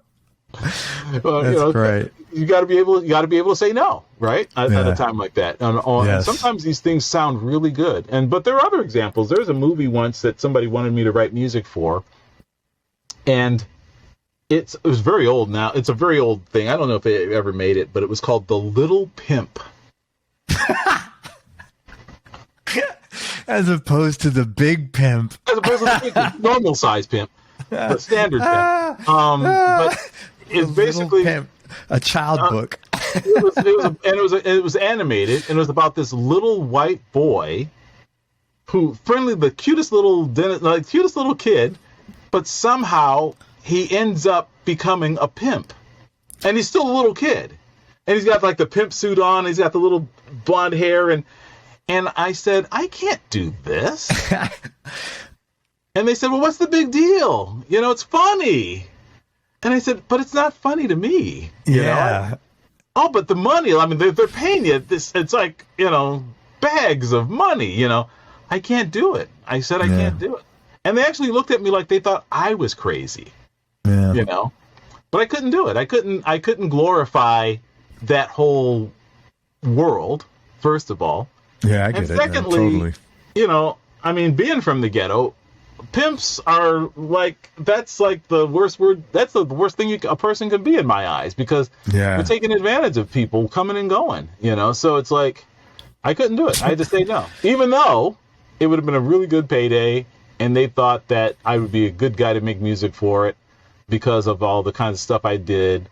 And they thought, it's just a joke, right? But it wasn't a joke to me. I had to say no, There are going to be times when... No, go ahead. I'm sorry. I was just going to say, there are going to be times when people offer you money to do something that goes against your grain, and you have to say no, or Totally, man. Or you have to say, or you can say yes, but now you're the guy who said it, So I don't want to be that guy. I'd rather not take the money, So that's an example of a hard. Those are when things are hard, when you have to say no, Wait a minute! I just got a text. The Little Pimp is up for an Oscar. Yeah. Where did these ideas come from, man? You gotta wonder something like that. That's just too. Yeah, there are people bizarre. who think of these things, and they think isn't this crazy? Isn't this great? Isn't this funny? Not everybody can do South Park. South Park pushes the edges of everything, but it's so well written, it's still funny. But some people just think, oh, we'll just say a bunch of bad words and, that it writes itself, But you can't, it's stupid. That is stupid, man. Last question, man. And I just want to thank you very much from the bottom of my heart. I really enjoyed talking to you. You're a super bright guy. I've learned so much. And thank you for being so cool and straight shooting with me. Oh, yeah. What has been the biggest change in your personality over the last 10 years? And where do you see yourself going, if you can, in the next 10? The biggest change in my personality is I've become more patient with people in general. And I think that's because I'm a grandfather. And when you got all these monkeys running around and swinging from the trees in the house, and it's like you either lose your mind or you just get patient and you learn to just live with chaos, And I think that's my biggest change, that I've learned. I've mellowed with time, and everything's not World War III, and everything's not a existential battle, and that's my biggest thing. Cool. Where do you have any visions of where you see yourself going in the next 10 years, personality wise? I'm talking about, or just demeanor or anything. I can't change much more than I'm too old, man. I don't really see myself becoming more patient. I can't see myself becoming more. I don't think I'll change much. I mean, most of my friends think I'm pretty much the same guy that I used to be, only less prone to violence. But I don't really. I think I'm probably just gonna motor on in this particular gear until I run out of gas. I'll just, as long as I'm making good, man, which I hope ain't for anytime soon. Yeah, as long as I'm making. Thank you. Let me tell people. Where to find you. Also, talk about your last record, After the Ashes. After the Ashes is my record. It's got my name on it instead of somebody else's. And it's basically mainly instrumental pieces. And I wrote it during the long downtime the world had during the COVID crisis, and the whole idea that things are going to get better sooner or later. That's the whole point of the record, is that, after the ashes, the garden will grow after the ashes. After everything burns down, life will begin again. And it always has, it always does. And our generation's been lucky because we've gone a long time between world wars. We've gone a long time between super crises. And so when one finally came, it was a real shock. But the truth is, it's always been this way, there's always been these cycles of destruction and renewal. And so that's kind of what the whole point of the album is. Some of the best music you'll ever hear, and really beautifully executed by a truly talented man. I loved it, man. There was a few songs on there in particular. Let me just pull it up here.